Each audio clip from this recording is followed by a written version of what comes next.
Good morning, everyone. This is the introduction to email and SMS marketing as part of the Markham Small Businesses Digital Marketing Strategy Series. Today we have Abden with us. For those who were here last week as part of the series, you know him. If not, he is the founder and CEO of Northern Mo, which is a digital marketing consulting agency in Toronto. Well, he works at Avon, but it's mostly he specializes in social media marketing, brand amplification, business development, and has experience in building large-scale ad campaigns with many impressive clients. He helps companies scale in their marketing and beyond. So today, it's a lovely treat. And yeah, take it away, Abden. Hey. Hey guys, how's it going? So today we are, I'm curious how many people were here last week. I think there's a couple like familiar faces. This is a little bit of an extension from that. So from what we learned last week, was a lot more top of funnel stuff, how to bring in some more new users to your brands and to your websites and to lead things. Today's session is going to be a lot more around kind of retention. How do you hold on to those user bases? How do you make those user bases come back? And we're going to discuss like why email and SMS is so important. A lot of people think email is dead and that it is not as lucrative as many people would think. So we're gonna get started here. Let's go share screen. Here's a lovely little rainy city, and I'm going to be bringing things on and off screen kind of as we go. So just open the chat just in case anybody has any questions. Feel free to jump into the chat at any point, drop a question, and when I'm at like the end of the slide, I'll try to answer the question as best as I possibly can. I know a lot of people might not want to ask a question in front of everybody. If you don't want to ask in front of everybody, you can wait till the end. And we'll try to hang around. Or you can feel free to email me, and at the very end, I'm going to have my email and ways to contact me available. And I'm happy to take a half an hour call for free with anybody that wants to jump on a one-on-one potentially. So just a little bit of background on who I am. I've been doing digital marketing since I was about 12 years old. I'm 27 right now. I started off just building a YouTube channel to about like 10,000 subscribers in the 8th grade. I was showing people how to do cool things with their iPhones. Following that, I got grounded because my parents thought I was doing something illegal on the internet. So while I was grounded, I decided to find more ways to build things on the internet that would essentially make me money. So I started playing around with Twitter accounts. I managed to gain about 10 million followers on Twitter within the first like 4 years on the platform through high school. Got to university and I went to York University and I was doing a Bachelor of Science to potentially go to dental school. And after I had graduated from university, I had been running my business the entire time. And we found that it was lucrative enough that we could continue to do it and that this is kind of like my true passion. So for the last about 6.5, 7 years, I've been doing it full time, alongside with a small team of 5 here in Toronto, 3 over in Portugal, while teaching at Schulich School of Business, guest lecturing bi-weekly, and hopefully developing a course for them potentially. So a lot of our work that we do is quite unique. We like to kind of create very unique plans for all of our clients and all the people that we work with and consult with. And a lot of those techniques and different methods have actually gone on to get published in some really cool articles like Forbes, Inc., Huffington Post, Business.com, Future Shark, Entrepreneur Magazine, and several other places. So just a quick overview of the company. We've done about $150 million in sales for our clients between running paid ads, email marketing, retention, campaign activations, a lot of different things that we've gotten the honor to do. We've gotten to work with online blogs, very heavily within the e-commerce world, as well as iOS apps, Android apps, website UI, UX design, photographers, videographers, and much, much more. So we've done kind of everything front to back that you can possibly think of for product sourcing. We've also managed to grow about 30 million followers across all these different platforms for all these different users for their own accounts for their brands, their own accounts that they use for their blogs, as well as a lot of our own accounts. So we have several accounts that we actually own, and some of them include, let's go to this one. So this is one that we are planning to build a really cool community around Toronto, around the food community. It's just Instagram.com/eating. So we have a lot of these like original handle names that are pretty cool and that we get to play around and build businesses with. So a couple of brands that we've gotten the honor to work with and helped grow pretty immensely. One of them is Self Care Station. This was a brand that came to us when they were doing about $800 a month in sales. At the end of their first year with us, they managed to do about $1 million in sales. At the end of the second year with us, they managed to do about $3 million in sales. And towards the tail end of the third year, they were able to scale to about $5 million in sales. We managed to profitably run advertising for them at about a 3.4 time return. So a word that we went over last week that if anybody wasn't here last week, ROAS just stands for ROAS, which stands for return on ad spend. It's very similar to your ROI, so return on investment. So for every dollar that they put in, we were able to generate 3.4 time return for this company. This company is specifically dedicated to doing mental health apparel and clothing. And that's the angle that we took with that. And we were able to gain about 500,000 followers, 20x their sales at a 3.4 time return within the first 12 months. The second brand that I'm super proud to always show off that we've got to work with was Ivriella. Ivriella is a brand dedicated to saving the elephants and has donated, I believe, well over $1.5 million to saving the elephants. We're able to scale them pretty profitably to about $30 million a year. And this was actually, funny enough, was one of the accounts I was managing in high school. Nobody had any idea. I was 17 at the time, but I was managing about $5,000 a day in ad spend for them across various channels to help them grow. And the very last one is a test brand of ours that we just grew as a case study for ourselves really quickly, just to prove that we could do it. We managed to gain this account about 100,000 followers. I'm a very big cat lover, so I decided to work on a brand that would donate back to cat shelters. So we managed to donate back about $10,000 back to cat shelters. In the initial month that we had set this up for the case study, we did about $43,000 in sales with a 3.3 time return. And then the very last thing that I love to show off is the fact that I like to make memes. I like to make memes, and I like to make memes go viral. We've done a lot of viral campaigns through memes because what you'll find is if you can make a really, really solid meme, post it on Twitter or anywhere else, a lot of these other companies will copy and paste it. So I managed to just post this on Twitter, this little funny joke of Bart Simpson. I got about 25,000 retweets, almost 60,000 likes. The humor page on Instagram reposted where it got 20,000 likes, and then the BuzzFeed page eventually picked it up and it ended up getting well over 100,000 likes, with a lot of my friends tagging me saying, "Hey, did you know you're on BuzzFeed?" It's not as difficult as you might think to do things like this, which is what makes this whole thing really, really fun. So what are we doing today? Today, we're going to talk about email marketing and SMS marketing, why it's so important, what the real statistics are on it, and what you can actually truly achieve with it. What a lot of people don't realize is that email marketing is, people think it's boring, people think it's old, people think it's overdone. But what a lot of people don't realize is a lot of our actual clients right now, that even the ones that range to doing $1 million to $2 million online, a lot of them are making around 25 to 40% of their online revenue strictly from that. And you can actually go as high as 60%, depending on the industry you're in, the business that you're running. So although email is this kind of old, semi-archaic thing that everyone sees in that light, and they're questioning, is this something that's even worth putting some time into? The answer is yes, because what we're noticing is that on average, you're getting a 4,200 time return on your investment.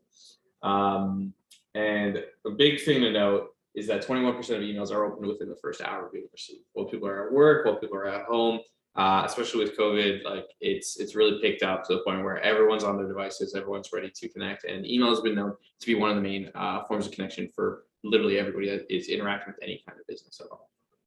And then when it comes to SMS is even more powerful in certain ways. Because it can attribute to that 20 to 60% of online revenue. We like to use them in tandem, and those are some things that we're going to go over today, is how can you use them together. And it's actually a lot more simple than you think. You don't need 2 platforms. You don't need to do a bunch of crazy stuff. It's actually quite easy to set up.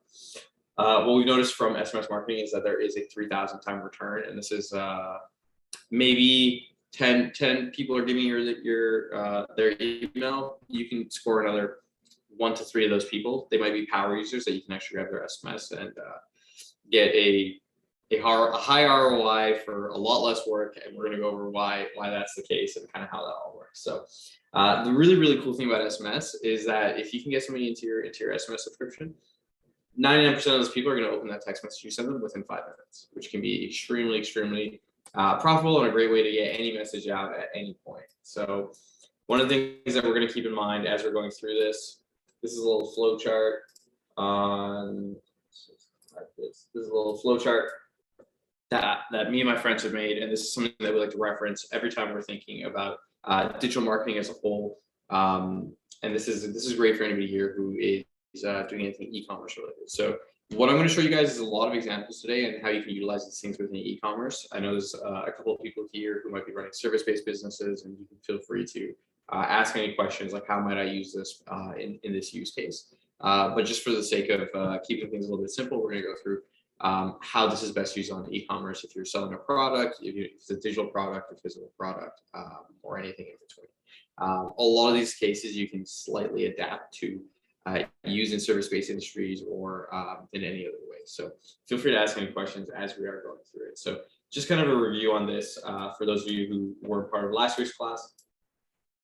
We're going to zoom into every little category. This is essentially the ecosystem that exists for the online world. You don't need to be part of every single piece of it. Some people think I need to be on Facebook, Instagram, TikTok, Snapchat, everything back to back. At the end of the day, you don't need to be everywhere. The more places you're in, definitely the more helpful it can be. However, you don't want to burn yourself out and run and just not put the amount of quality that needs to go into everything. You want to pick a few things that you know are going to be useful for you, focus on those, and really do those things right. So typically what I like to recommend most businesses start at, if they're at the very beginning stages of trying to put things together, is getting good at Facebook, getting good at Instagram, because those are both on the same platform. Those are things we went over last week.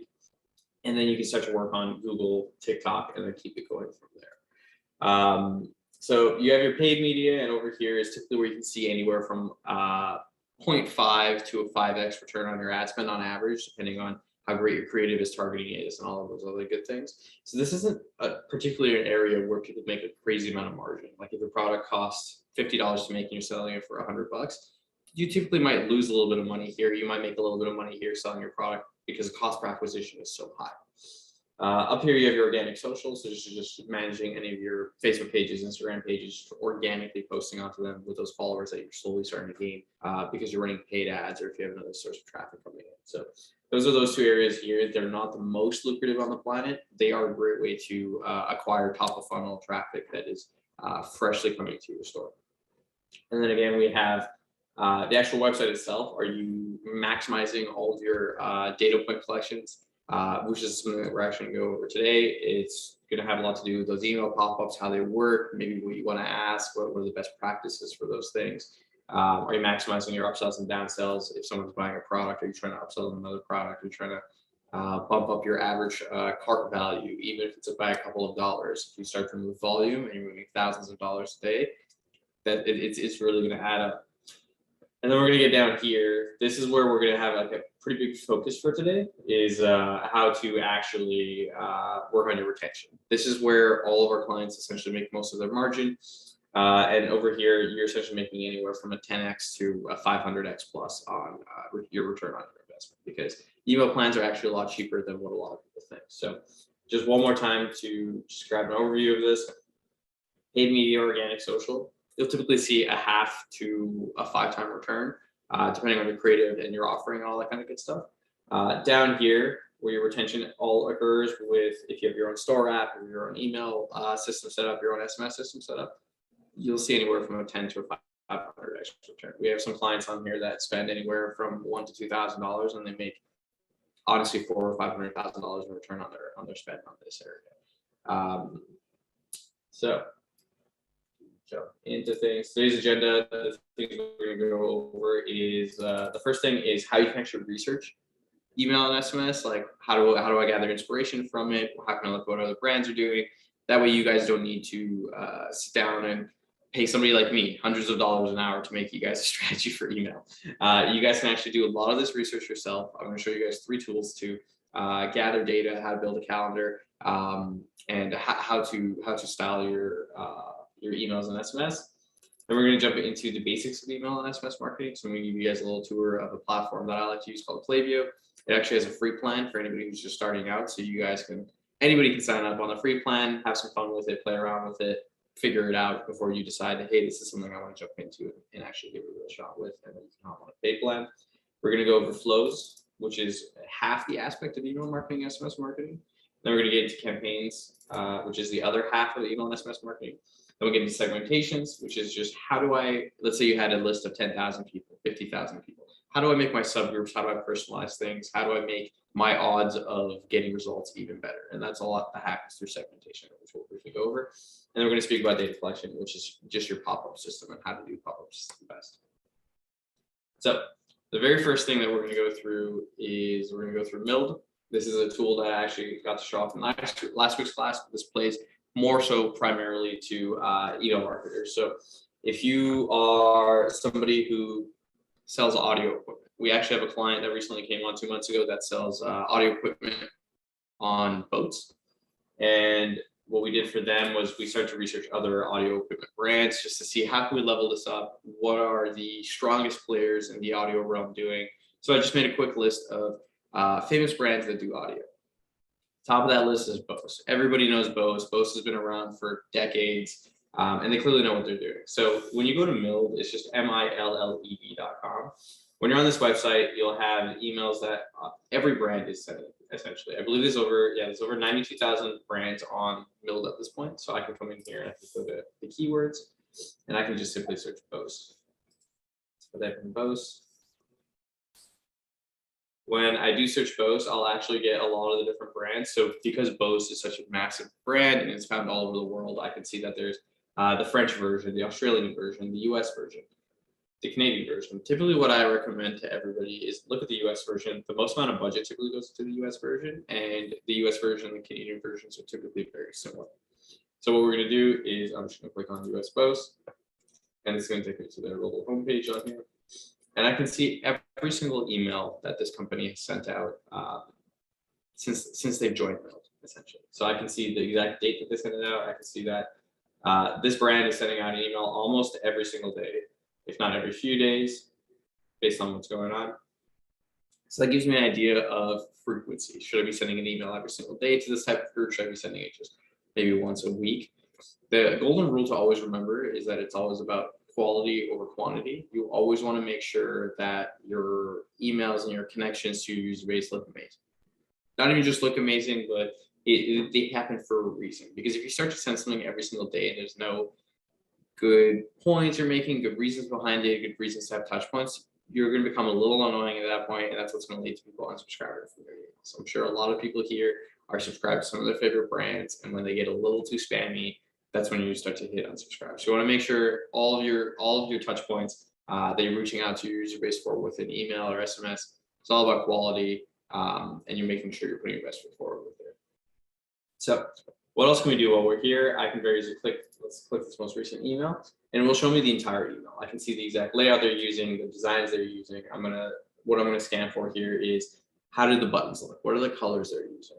What is the font they're using? Are they placing images side by side? What is the imagery they're using? Clearly they're using what looks like happy people here in what they're trying to convey. So maybe you can get an idea of what type of photo shoot you might want to do for your brand and those types of things, the type of imagery that you want to build out in a library that you'll be able to use in the future for yourself with these brands.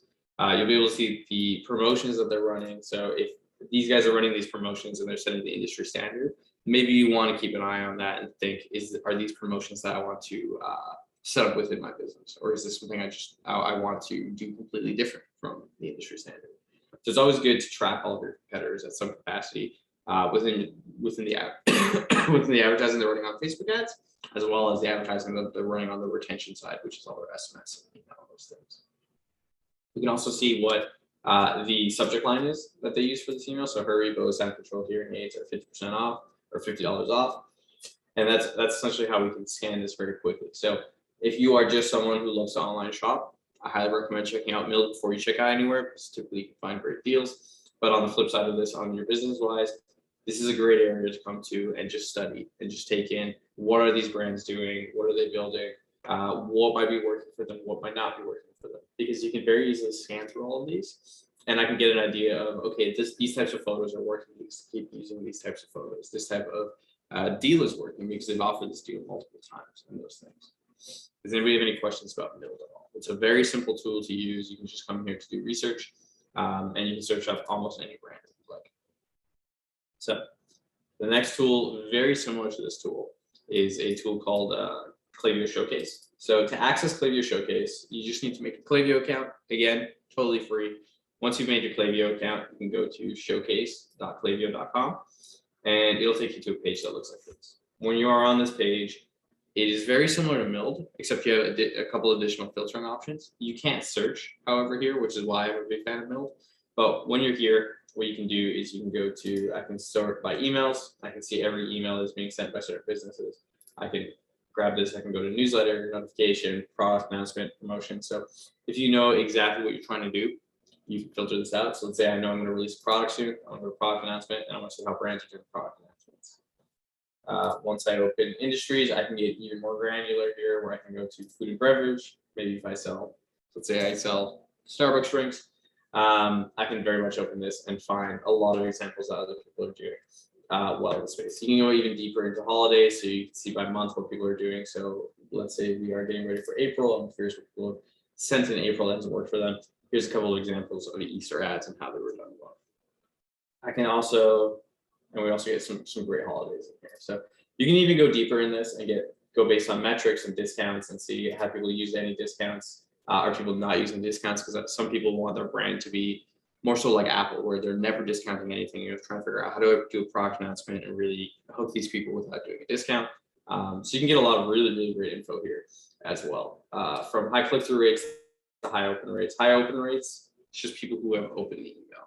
The majority of that comes from the subject line that is being used here. So whether it says 25% off a new release or whatever it might have been, you can come here and study these headlines as well. High click-through rates just means that the email itself was so good that people are clicking through because potentially the deal, the product, or the way the email looked as a whole and was laid out. So there's a lot of ways you can do research here that will save you thousands and thousands of dollars, essentially, the moral of the story with this. While you're here, the amazing thing about this compared to Mild is that you can actually see more than just email. I can see SMS. I can see the type of text message marketing that is being sent to these users, and I can click any of them, and I can see the full layout they're doing. How much text was used, did they use emojis and all that kind of good stuff. So very, very powerful tool that you can come here and you can see what's going on and how things are laid out. So PlayView Showcase, pretty simple for the most part. Okay, here, question from Michael Brogy. How do you find the emails to target? So you'll actually probably want to go back and check out the session from last week. That is a great way to, we went over Facebook ads, and Instagram ads and how you guys can run advertising to top of funnel users who might have never seen the brand before. That is how typically we drive traffic to the website, and we'll try to collect them through a data form of some kind, and that's how we find the best way to collect emails. As we kind of go through this, you guys will learn, you guys will see. Typically, your goal with these capture forms is anywhere from 3 to 10%. So if you drive 100 people to your website a day, hopefully you're collecting anywhere from 3 to 10 of them on email, and that list will continue to grow. We have clients that gain anywhere from 200 to 300 emails a month to as many as 10,000 to 50,000 emails a month, depending on the strategy they're going after to collect.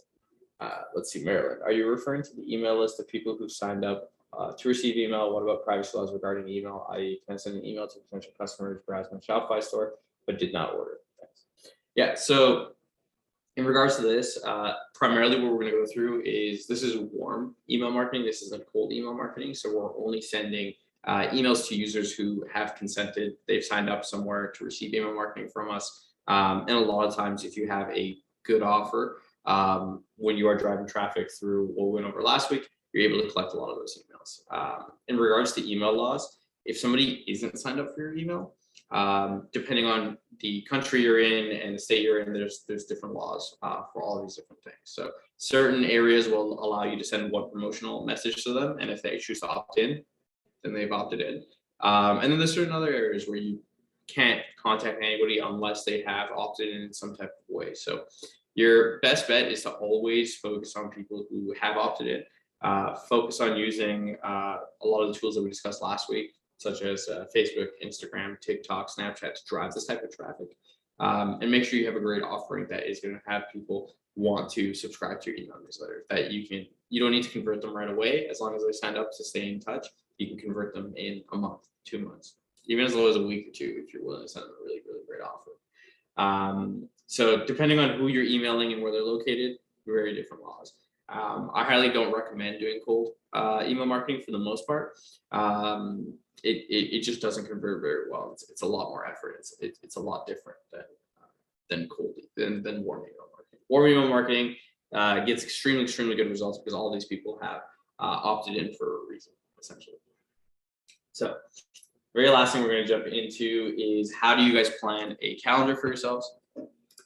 This is one of my favorite tools. It looks like it was made quite a while ago, but works amazing. So you can go to holidayinsights.com. So just holiday and the word insights. The website looks ancient. However, it has every holiday borderline in existence. So if you're trying to find a holiday to take advantage of or celebrate in some type of way, outside of the major ones, you can find a ton of them here. So while we're on here, I can go to major holidays.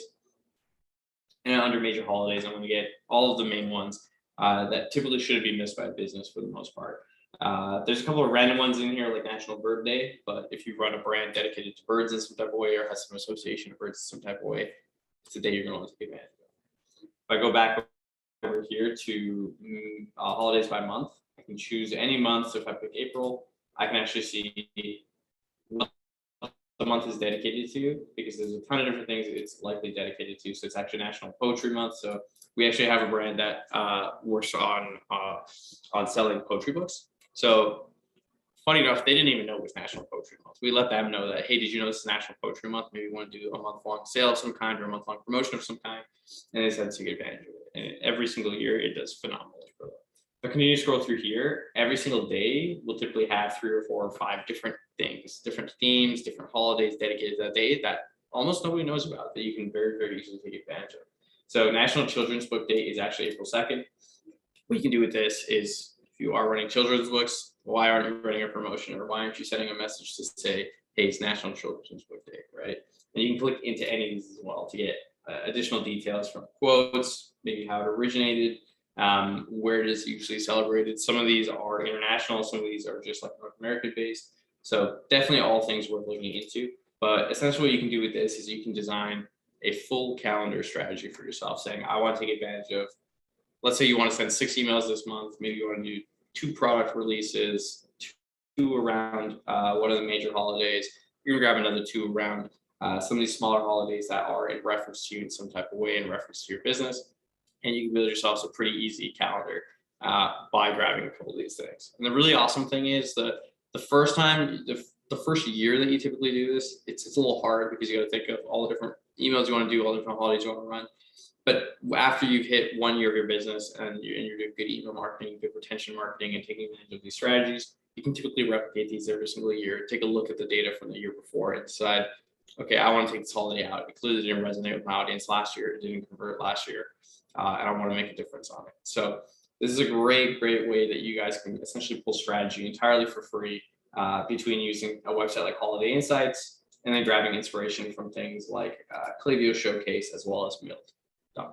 So those 3 tools are going to be your best friends when it comes to doing anything email or SMS marketing as a whole. Let's see, Marilyn has a question. What about people who unsubscribe from your newsletter? Can you send them an email saying that you're sorry to see them go? So sadly not actually. When somebody unsubscribes from your email list, you're actually not allowed to contact them anymore. You can't set up anything that will automatically email them to say, sorry to hear you go.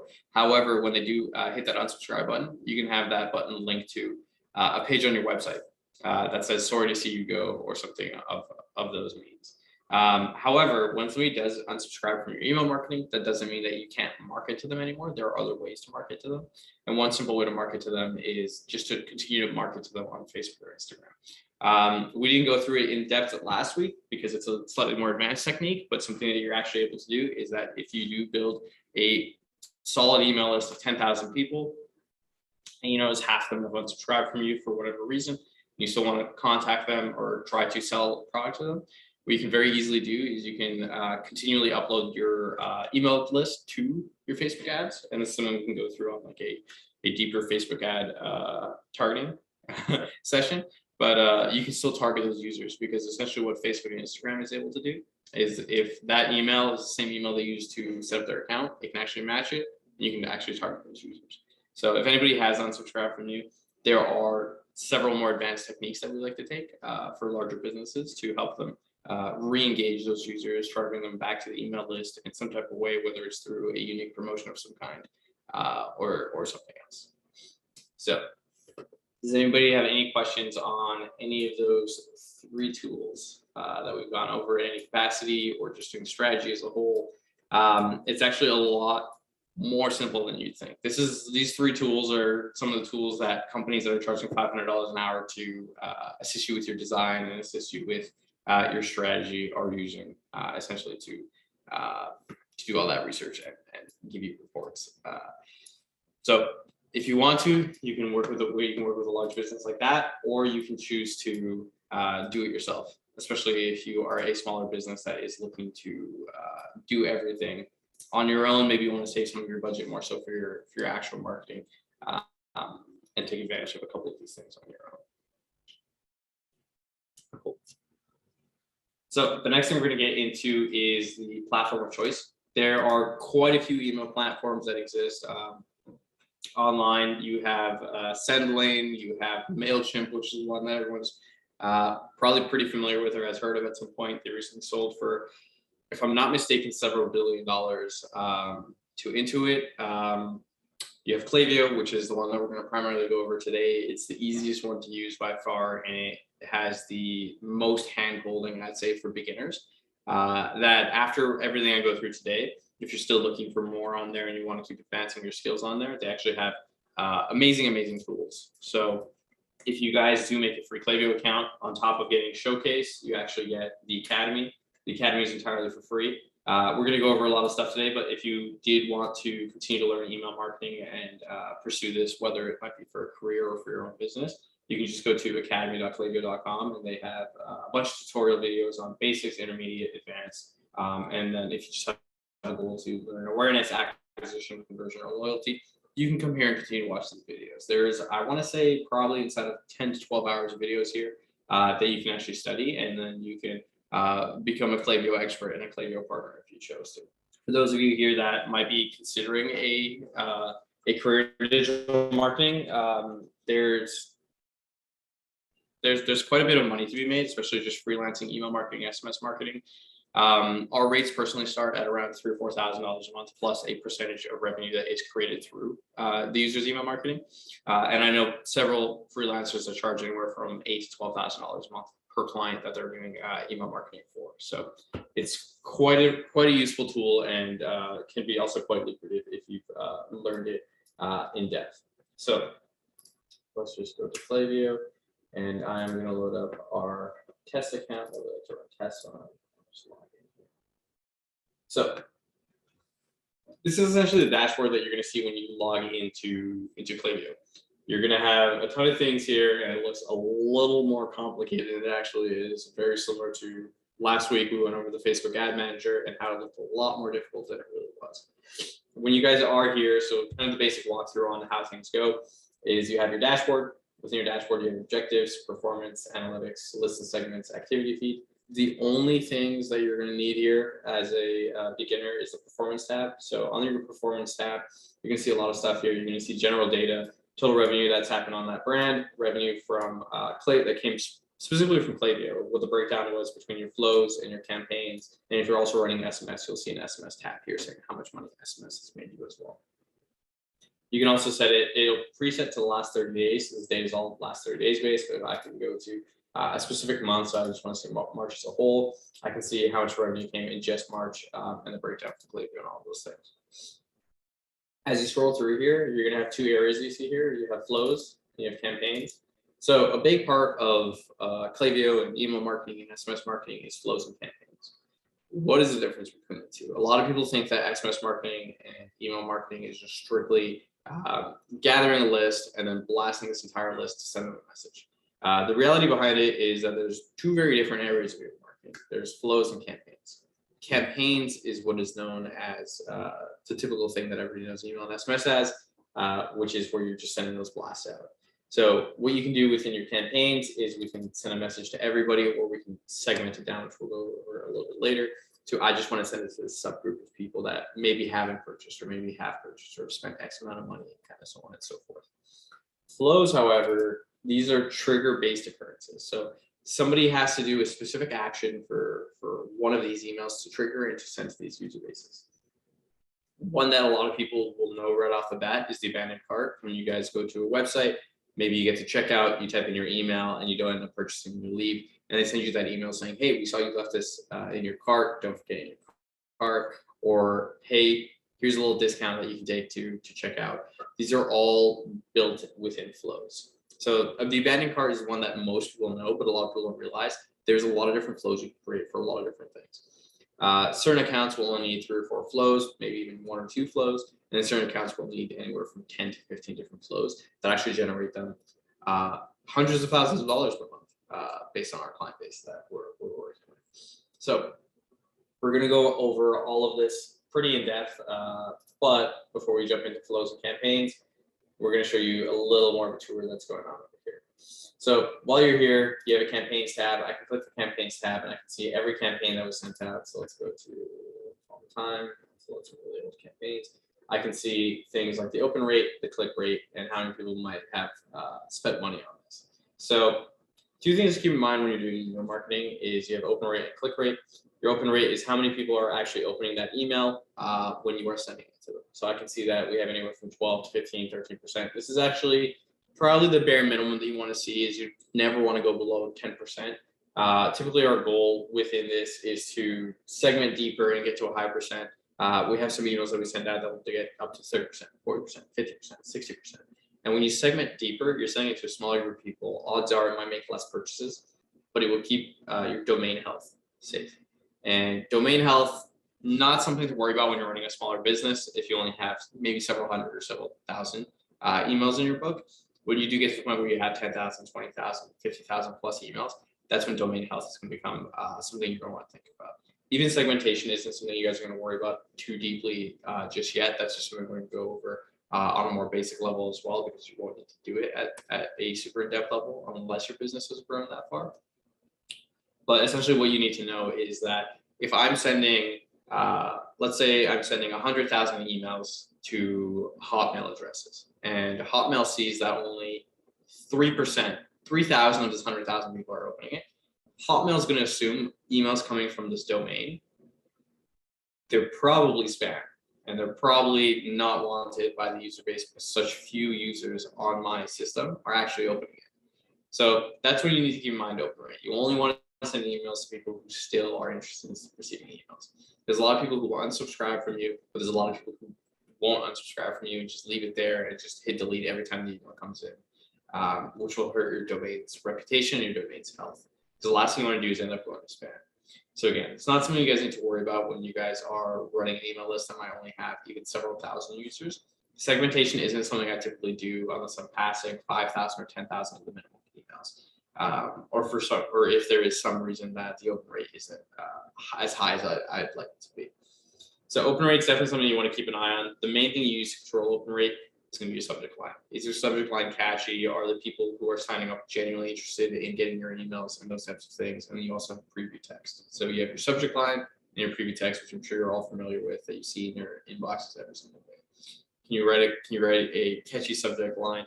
And again, if you're struggling to write a subject line, there's original tools for Mills and PlayView Showcase.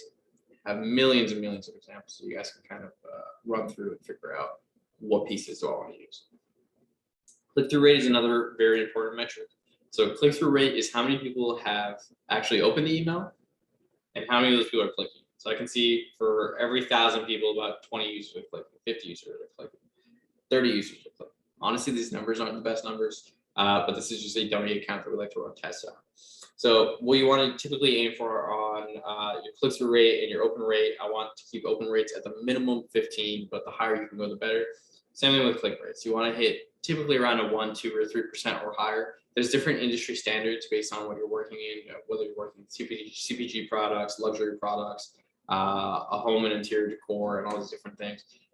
Different markets have different rates because of the level of interest that goes into a product and how diehard these things are. Whereas if you compare it to people who sell gym clothing, typically have crazy open rates, crazy high click-through rates, because people who go to the gym are always looking for a deal and are always trying to buy more from their favorite brands, right? So what you need to realize at the end of the day is, although your open rate might be a little low, your click rate might be a little low, are you still making the revenue that you're aiming for? Can I segment deeper and all those other things? But those aren't things you guys need to worry about too deeply just yet. I just want you guys to have that understanding that this is a metric that you need to keep an eye on, essentially. So all of your campaigns are going to show up here, and this is where you make them. We're going to come back and actually make one for fun later. And then we have flows. Flows, again, these are trigger based occurrences. This is where you can design your abandoned cart, your welcome series, and all these other different flows. We have a general list I'm going to walk you guys through today on some of the most important ones, especially for e-commerce. But again, you can repurpose them for different reasons. You have your email templates. And within email templates, oh, here I have a little prompt telling me to go check out Showcase. So within your email templates, this is where you can create, you can design a template that you can continue to reuse. So you don't need to completely build it from scratch again. You just need to build one version that looks nice, and then you can very easily repopulate images and text and those types of things. The reason Klaviyo is so great for beginners is because it's a simple block builder that almost anybody can use if you guys have the ability to either use Canva or Photoshop or something of the sense that will let you very quickly decide what you're looking for. We have another question here. Do you use Canva or Adobe Products Designer ads?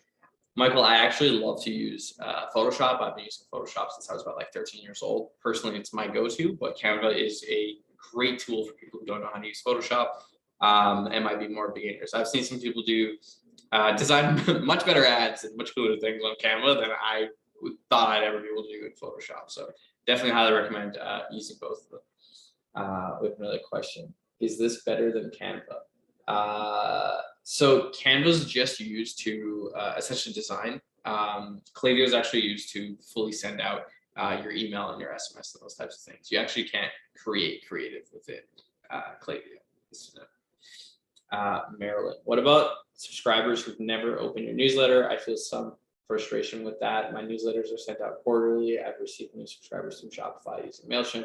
My open and click rate is good based on MailChimp, but mostly from long-standing customers and some new.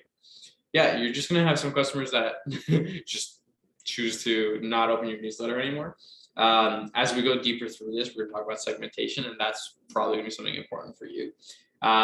We'll get to that likely at the very end, but essentially what you can do with segmentation is you can create a list of users who might have been active on the website recently, might have been clicking your emails, might have made a purchase recently. So you're just creating a subgroup of, let's say if you had 10,000 people, but 4,000 of them are your core users that are always opening your email. You can segment it down to those people and just target those people rather than say it to everybody. And that should bump your open rate, your click-through rate across the board. And you should see probably around the same amount of revenue as you would from sending to the list of 10,000, but now it's 4,000 of those people who actually are interested and want to spend the money. Michael, is using Adobe better, designing your own better than these?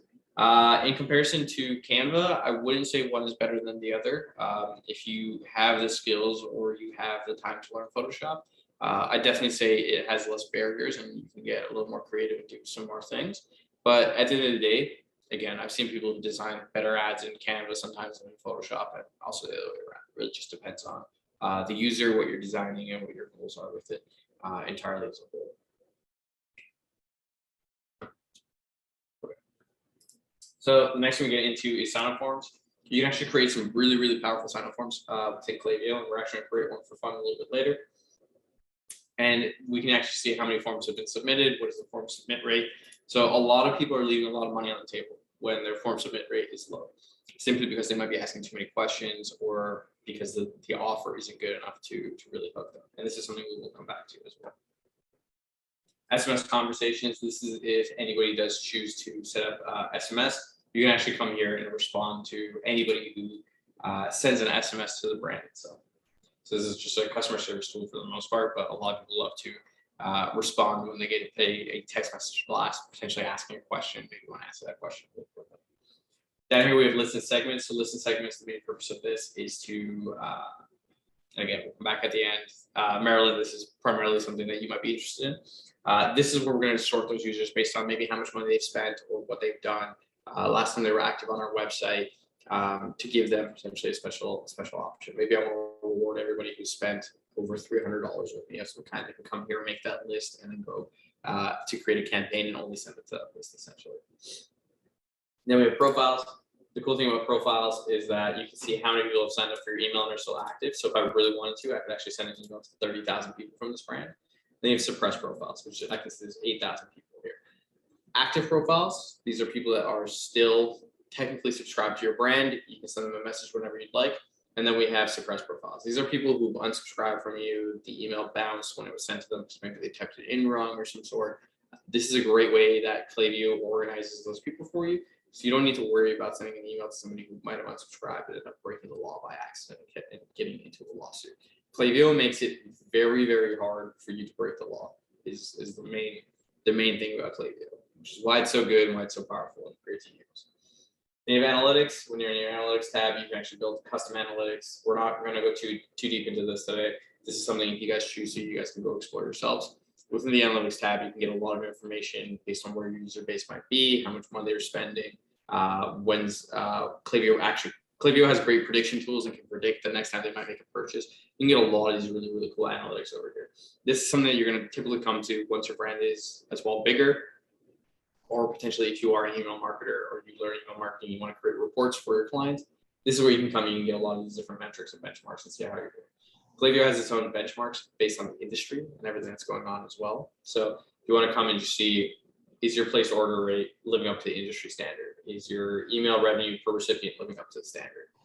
Kind of so on and so forth. So you can see if you're hitting your benchmarks and where you might think you need to work on. So you can click this real quick. Can I ask one question? Yeah, go for it. Yeah. So with this system here, do we have to get the customer up? You have to get them to subscribe first? Can I know with MailChimp you have to have it, or they just shut your whole system down? Yeah, same thing. So with this tool, you're going to want to do mainly just warm marketing. You're not going to want to do cold email marketing. And the main way to get those users in that we use is through social media advertising, whether it's on Facebook, Instagram, using influencers and those things. So can this system be used for a restaurant or no? Yeah, 100%. You can use this for a restaurant. You just need to get those users to sign up, whether it's offering them an additional deal in store, and maybe you can I've seen brands pass them iPads saying, hey, you can enter for a chance to win. All you have to do is join our email list to win maybe $100 gift card or something like that. Okay, thank you. Yeah, no worries. So when you're here, you can actually see a lot of different things going on. I can see all the things that we're doing well and all the things that we're doing poorly. So I can see what we might need to work on.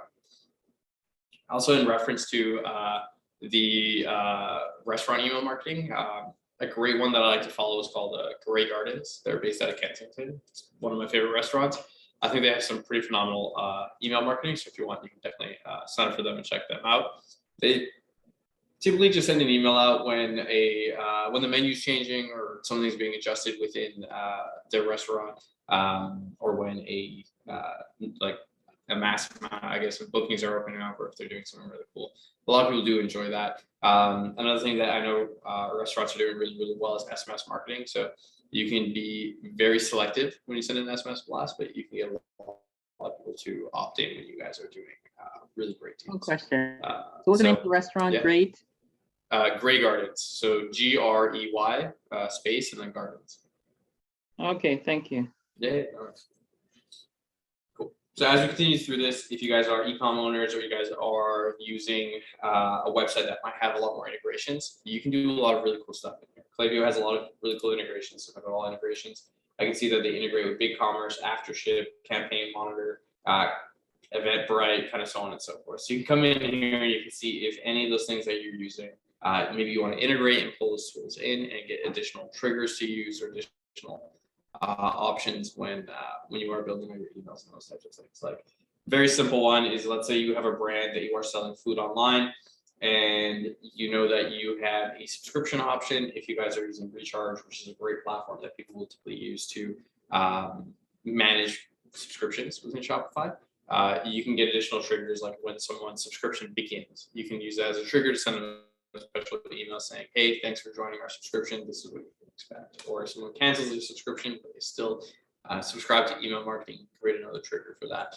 saying, sorry, we're sorry to see you leave. And you can say, maybe you want to leave a time delay before that next email goes to them, trying to bring them back into the subscription, whether it's 60 days or 90 days later through some type of promotion, and so on and so forth. So there's a ton of these integrations here, typically the ones that people like to integrate into our Shopify. as well as Facebook marketing, but depending on the platforms you're using, what else you're using. If you guys are using a type of tool like Zendesk, Zendesk is used as a support tool, and you can integrate your email into that, your SMS into that, your Facebook Messenger into that. It's primarily a customer service tool. So this is, if you guys did choose to integrate this, you can have all customer support emails essentially forward to it, all SMS customer support forward to it as well. And you can manage all your customer service from there. So great that they have all those integrations, and they're going to continue to add more integrations. Just the main ones that people like to use are Facebook advertising as well as Shopify. The Shopify one is great because it pulls all of the people who might opt in on Shopify's checkout or something like that into PlayView, so you can continue to email those users, and they have a great API integration. There's the Facebook advertising integration. This is primarily used for kind of what I was mentioning before, that if you gather someone's email and you want to target them on Facebook, you can actually push that list automatically to your Facebook ad manager and target those people. But that's a little bit more of an advanced topic that we can do an advanced class later on if anyone chooses to want to participate in that. So there's a couple more things down here. Realistically, the only one that you guys will need to know outside of this is coupons. You can actually generate coupons within PlayView. So I can create as many coupons as I want, dedicate to anything, and I can set prefixes on them. We'll just very briefly go over this because it's not the most important thing, and you can create coupon codes in the back of Shopify or anywhere else that you guys choose to. In here, let's just say I want to say free shipping. Say FS.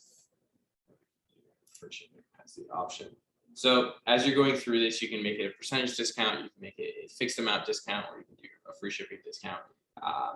Essentially what Klaviyo will do is it will send a randomized unique code to every single person. So you don't need to worry about people taking that code, handing it around to their friends, trying to reuse it multiple times. Klaviyo will make a list of anywhere from a couple hundred to a couple thousand codes that all have one-time use and will be uniquely sent to every single person.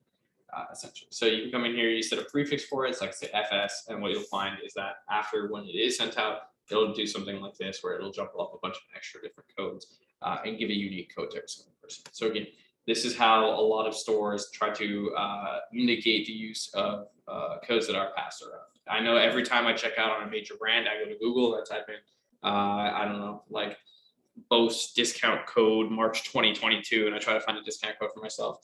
This is how they negate a lot of that, and a lot of ending up on tools like Honey. For those of you who don't know, Honey is a great Chrome extension that when you are checking out on any website, it will automatically scan for all the codes in its system and try to get you a discount code that works. So this is a great way to negate that through one-of-one codes that are specific to every user that you can create. And you can set a bunch of different eligibility, whether it expires after a certain amount of days, whether it lasts forever on your store.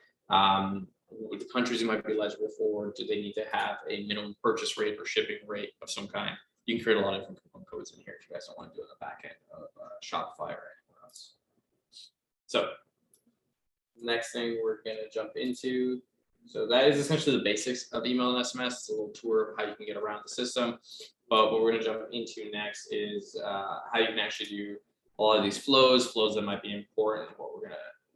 What you need to know to essentially build an actual email that you want to send out to your user base, or an SMS you want to send out to the user base. So some core flows that we're going to go over is your welcome series, your abandoned cart, your add to cart, your browse abandonment, your product review, cross-sell, and other flows. We're not going to go super in depth on any of these in particular. These are just some of the core ones that we recommend that should exist based on triggers that you can use with Shopify. And again, anybody who might be in a different industry have any questions on these, feel free to jump in and ask away. So the first one that we're going to get into is just how do you design an email? How hard is it? What are the tools I need to understand? What I need to do? So I can come in here. I'm just going to hit create campaign. We're going to do an email campaign.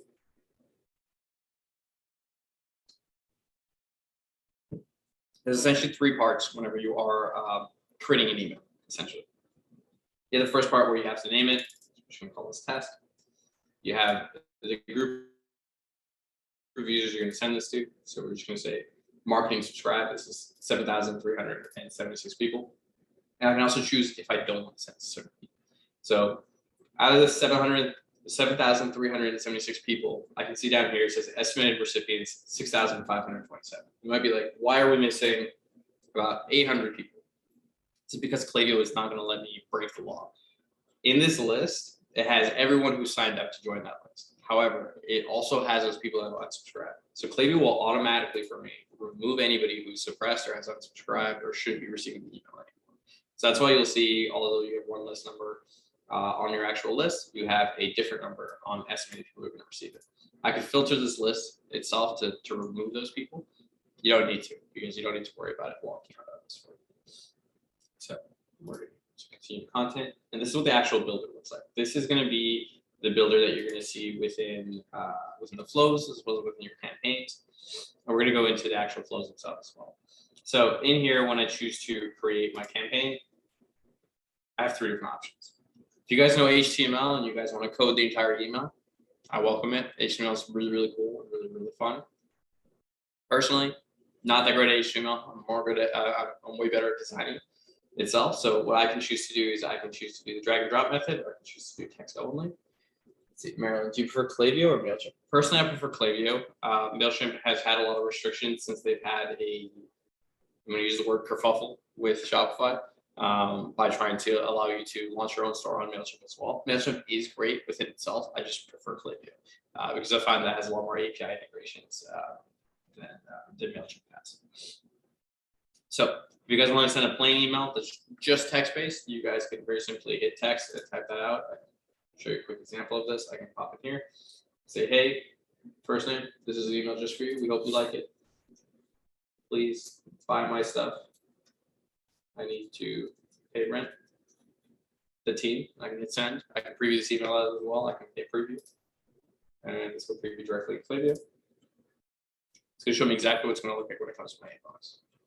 When you're in your preview, if you guys want to see what it actually looks like directly in your inbox, I can go to send as an email, and I can leave my email or the emails I choose to send to you here, and it'll come directly in my inbox. So I can view exactly what it looks like in my inbox. I can get a first look, make sure everything looks right, make sure all my codes are working, all of my short forms are working, those types of things. So that's a very easy way that you guys can do this. But the one that a lot more people are going to opt for is trying to design something a little deeper. So we're going to do is we're going to change template. We're going to drag and drop. Let's just grab one of these. Okay. So this is the builder that we are founded. We have all these different blocks that we can start to use to design our email. Again, you guys can get on the free version of Klaviyo. You don't need to pay for it, and you can just play with all these things and figure out these things. Make sure you become efficient at it, and then you guys can get onto the paid version if you choose to. Also, the free version of Klaviyo, I believe, was up to 500 contacts. So even if you are running a very small business, whether it might be a restaurant, an e-commerce store, or anything of the sort, if you have less than a couple hundred people or less than 1,000 people, highly recommend taking advantage of Klaviyo's free plan, because you get a certain amount of emails you can send out and SMS you can send out completely for free. And to be honest, I have some clients who make several $1,000s extra a month just being on the free version of Klaviyo without upgrading. So while we're on this plan, what I can see here is we have a couple of things going on. We have multiple different blocks. We have our review stat. So we chose the recipients, which is step 1 of sending a campaign. We are on step 2, which is the content. And step 3, we're going to do a quick review before we get to it. So while I'm here, let's say I don't like this template. Let's say I design my own template that I prefer more, or I need a different template. I can very quickly hit change template and find the template I designed before. As well as when I'm here, I can see what this is going to look like on desktop. And I can also see what this is going to look like on mobile. Klaviyo will automatically pop into a little iPhone and size adjust it for me. So if I don't want to send myself a preview, I can just quickly take a look at it here and see if it's all set up and working the way I want it to work.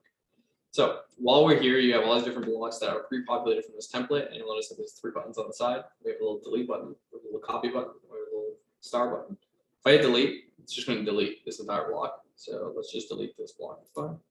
It's going to prompt us, do I want to delete the block? Yes, I do. So you can remove that block from me. If I hit this little duplicate button, it'll completely just duplicate the block. So if I want to put this anywhere else, very simple. I can click it, I can drag it around, and I can pop it anywhere that I want to. Klaviyo makes it very, very easy to use. And the last button down here is the little star. If I click the little star, I can save the block. Potentially, this is a block that I want to keep reusing again in future emails, and I find it important to me. I can very easily hit the save, and I can say sunglass header save. And going forward, I can pop that in where I want. Out of all of these blocks, you have this little save block down here. I can drag this block in, and then I'm going to choose that block that I had saved. So I can find sunglasses here. We have clearly saved a lot of them, so I can hit sunglasses, insert block, and it'll pop that block in for me. So anytime you guys are finding that you're going to keep reusing a header or a template of some kind, I highly recommend saving these blocks because in the long term, it will save you guys a ton of time. So those are essentially the 3 editing options that you'll find across any of these, as well as if I want to change any text in here. Like, let's say I actually enjoy the way this email looks, and I don't want to custom build a lot of it. I can click this, and it'll take me to the text editor. I can change anything about any of these. Maybe I want to center this. I can click it. I can center it. It's set up very similarly to the way Microsoft Word is used in a lot of other things. So I can very easily click any of these. I can change the fonts on them really quickly. I can change the sizing on the text very quickly as well. Create. If I design images on Canva, can I upload them under the image? Right. Correct. So we're gonna get to that in just a second. What you'll find is when you do click any of these blocks, they have a couple additional options here. So you have block styles, preview, block, and block styles. Blocks, again, it's just this little setup here. Styles, you can go through and you guys can edit the email width, the background colors, and all these different things. So the background, the background will be black. You'll find that the email gets sent to somebody in the background will be black. So this is where you can play with a lot of this different stuff is on the styles itself. And it'll just explain everything for you here. So we're not going to go through this too in depth. There's just so many different options you can do. But I invite you guys to come here and play with this and see what these different things will do to different parts of your email. That way you can design the perfect email that looks amazing, it's on brand for you, and you guys can get as meticulous as you want, or you can keep it as basic as you want as well. So again, if I click any of these blocks, we'll get the additional options for block styles. And the block itself is where I can make all the adjustments. If I click block styles, every different block, so a text block will have a couple different things here. I can preset the font if I want. I can preset the font weight. I can say, do I want it to stretch on mobile or not stretch on mobile? Depending on the tool you're using, I can even get down to all of the margins and play around the margins. Reduce the margin that we have at the top here between the top of the text and top of the block. So you guys can get very, very, very deep and meticulous and design your email perfectly to how you guys want it to be shown.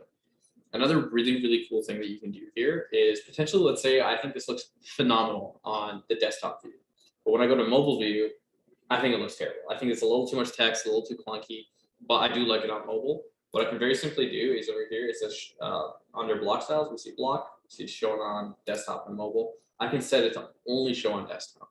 So now when I go to check the mobile view, there's no text there. I can add another text block there and say, I want this text block not to only show on mobile. So you guys can, if you choose to, most people don't do this, but when you guys are growing a business and you want to get a little more meticulous and you want to design in a certain way, what you can very simply do is create a version for desktop, a version for mobile, and give them those 2 different experiences. PlayView knows when it's sending out when someone's opening a mobile version or a desktop version.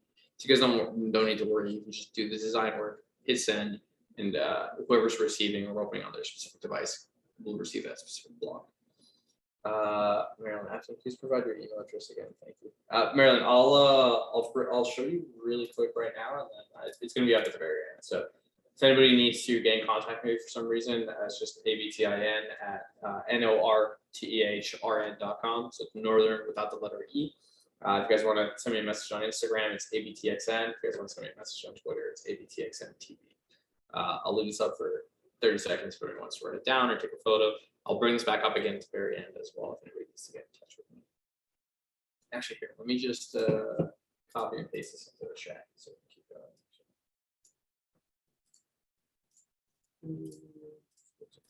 Meeting. So it's in the chat if anybody needs it. Cool. Jumping back to this. So you guys can design something whether it's on desktop, on mobile, or on both. So you guys can get very meticulous with what you're doing. Typically, most people, when they're just starting out, just for time's sake, what they'll do is they'll send the same email to desktop and mobile users. So we can save on this. If I click an image, this is where you're gonna be able to upload images. I can click an image that exists here, or if I want to, I can just drag an image block into here, pop it in, and now I can choose, do I want to import from a URL? Do I want to grab an image maybe I found on, let's go to Pexels. So for those of you who don't know, Pexels is a free stock image website. Majority of the photos on here are copyright free commercial. Anytime you guys are using images that aren't yours, highly recommend to double check for licensing to see if you can actually use it commercially. But Pexels is one of my favorites. It's PEXELS.com. You can come here and you can find some really great photos. So let's say because that is a cat store, I'm going to search for cat. It's a little cute guy right here. Download it. And I can come back here and I can go browse. And let's go to upload, browse files, and grab our cute little photo of the cat. Upload. It'll upload our photo. Oh, and the photo is over 5 megabytes. So we are not going to use a cute photo of that cat. So any photos or imagery that you guys are using, if you guys are using GIFs or anything like that, you're going to want to compress it so that it is below 5 megabytes that you can upload it. When a website says for commercial use, it means we can use the images to design our website or our social media, right? Correct. So Priya, anytime you guys see personal, there's two types of licensing that exist. There's personal use and there's commercial use. Typically for personal use, almost anybody can use it. You still do need permission at times, but for personal use, that's anything that can't make you money and you're just using it maybe for a presentation or social media or something of the sort. Commercial use is if you're using it within your business, potentially in your advertising, in your email marketing, any type of promotion that can lead to the business producing revenue of some kind, or just in general for business use. That's what a commercial license is. But majority of these websites, you can just go to them and you can go to the licensing area and you can figure out. Can I ask one question? Yeah, You said sure. it was personal use. So is there something that it just says personal use on the system? Yeah, you'll see what you can do, what you can't do once you guys read the licensing for what you guys can do. So you can like modify these things. You don't have to give credit. Identify the just altered images. Just follow these rules, and if you guys have more questions, you guys can go to the frequently asked questions and figure it out. The person, yeah, they have great support teams. You guys can just email them and say, hey, can I use this in this manner? They'll respond to you guys and tell you guys how you guys can or can't use those particular images or videos. Priya, what if we are creating digital printables? Yeah, same thing. I would just reach out to wherever you are getting the image from and make sure that you are following the licensing rules that they provide. Usually the people who either own the image or are running those websites, great support teams are more than happy to help because that's the entire reason the company exists. So jumping back into PlayView.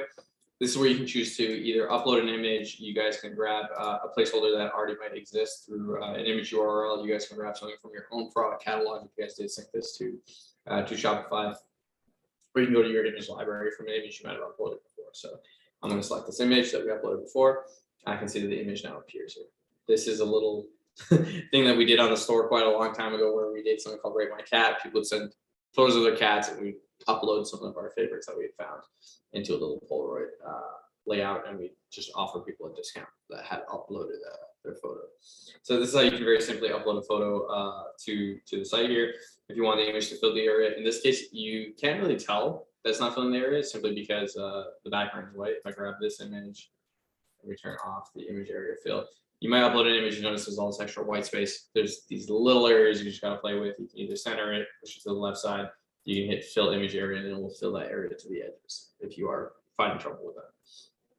Same with block styles. I can come in here and I can stretch the image. I can set a background of the image. Maybe if I didn't have to fill the whole area, add borders, padding, so on and so forth. I can make it only appear on desktop, only appear on mobile, maybe I want to use different images for each one. So you can have a lot of fun with it and design email however you want to design it as well. So there's a lot of blocks over here. You have the text block, which is essentially this block down here. You have your image block, which is literally uploading any image that you guys might have designed on Canva, Adobe, or if you guys have just taken a photo you want to upload yourself. And then we have split, so I can break these areas into multiple areas. Similar to how this is set up, if you guys want to do this, you guys can very easily do that with split by just moving things around and deciding how wide you guys want certain areas to be.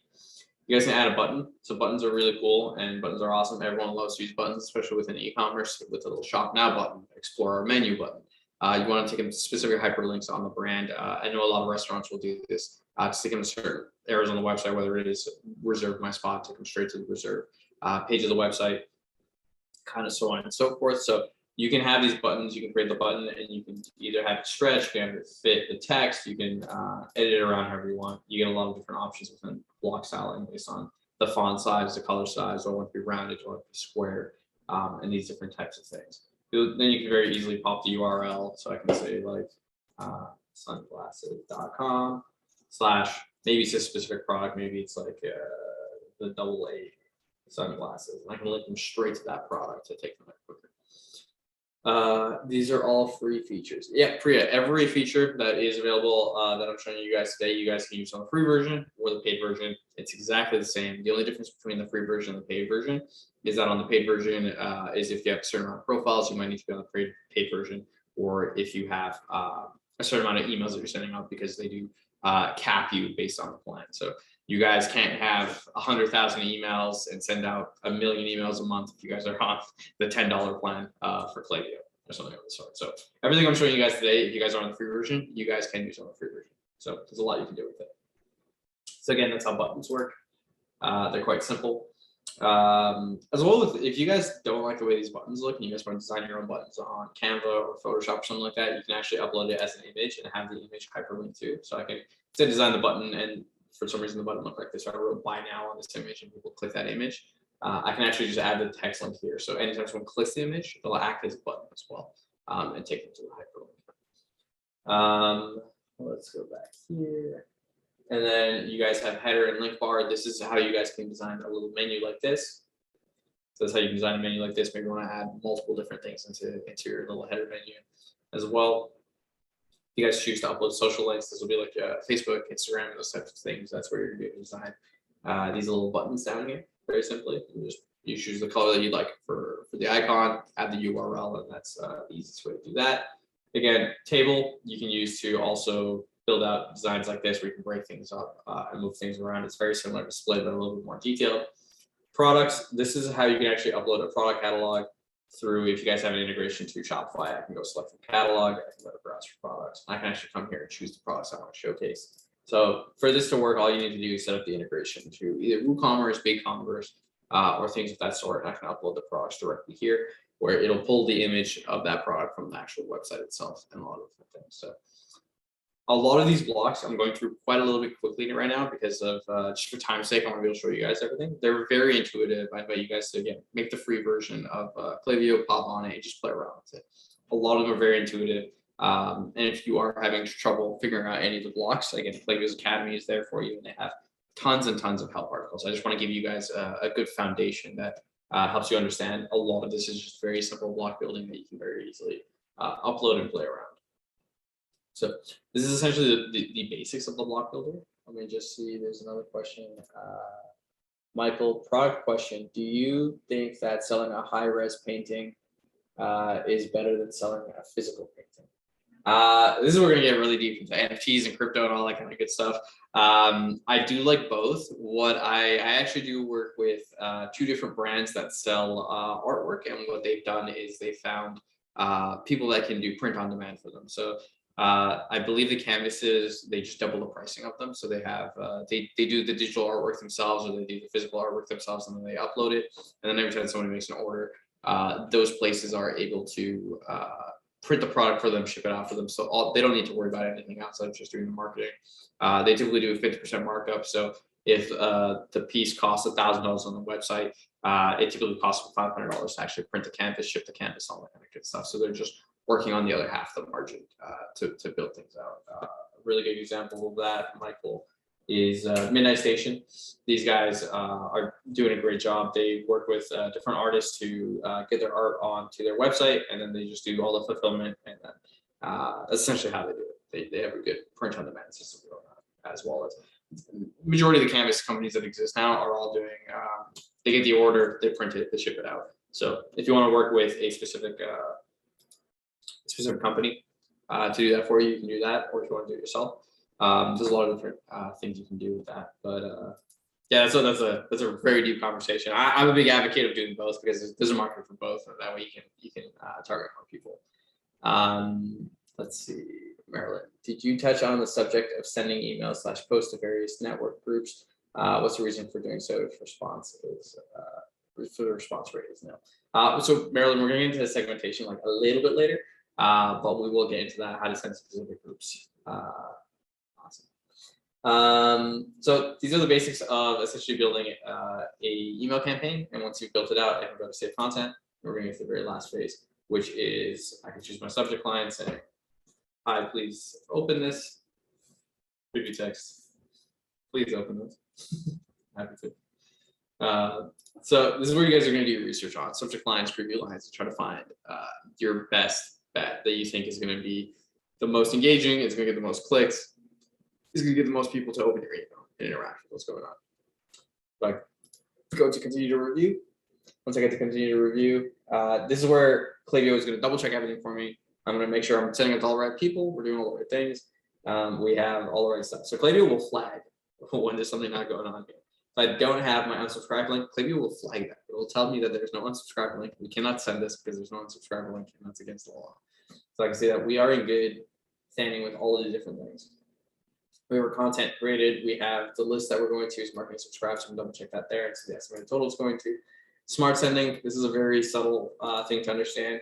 All you need to know is if I sent an email to these people in the last 16 hours, do I want them to also receive this email or do I want them to opt out of it? They received an email potentially from a flow, from the abandoned cart or something like that. Do I want to hit them with extra emails? I can leave smart sending on. It won't email those extra people. I can turn smart sending off and it will email every single person on the list, regardless of the last time they received an email from us. And this is what happens when you get very deep into your email marketing, when you have, I'd say, tens of thousands of users and you are hyper segmenting, saying, I want this group to get this, I want that group to get this. Do I want to now send this email and have all of these people receive it, or just specific groups of those things based on the last time they received an email from us? So this is essentially all you need to do to understand campaign sending. And then the very last step is we can schedule or send it. I can send it right now to every single person, or I can just schedule it and say, I want to go out today at 6 a.m. Let's say tomorrow at 6 a.m. I want to go out at 6 a.m. I want the recipient's local time zone. Klaviyo knows where these people are. Klaviyo understands if they are on EST, PST, CST, MST, kind of so on and so forth. So I can have it go to everybody at their respective time if I believe that this time is going to work best for what is going on. So that's essentially everything you guys need to know about campaigns at a basic level. This is how you can make a campaign. This is how you can choose who it's going to. And this is how you can choose the subject line or preview line that these things are going to.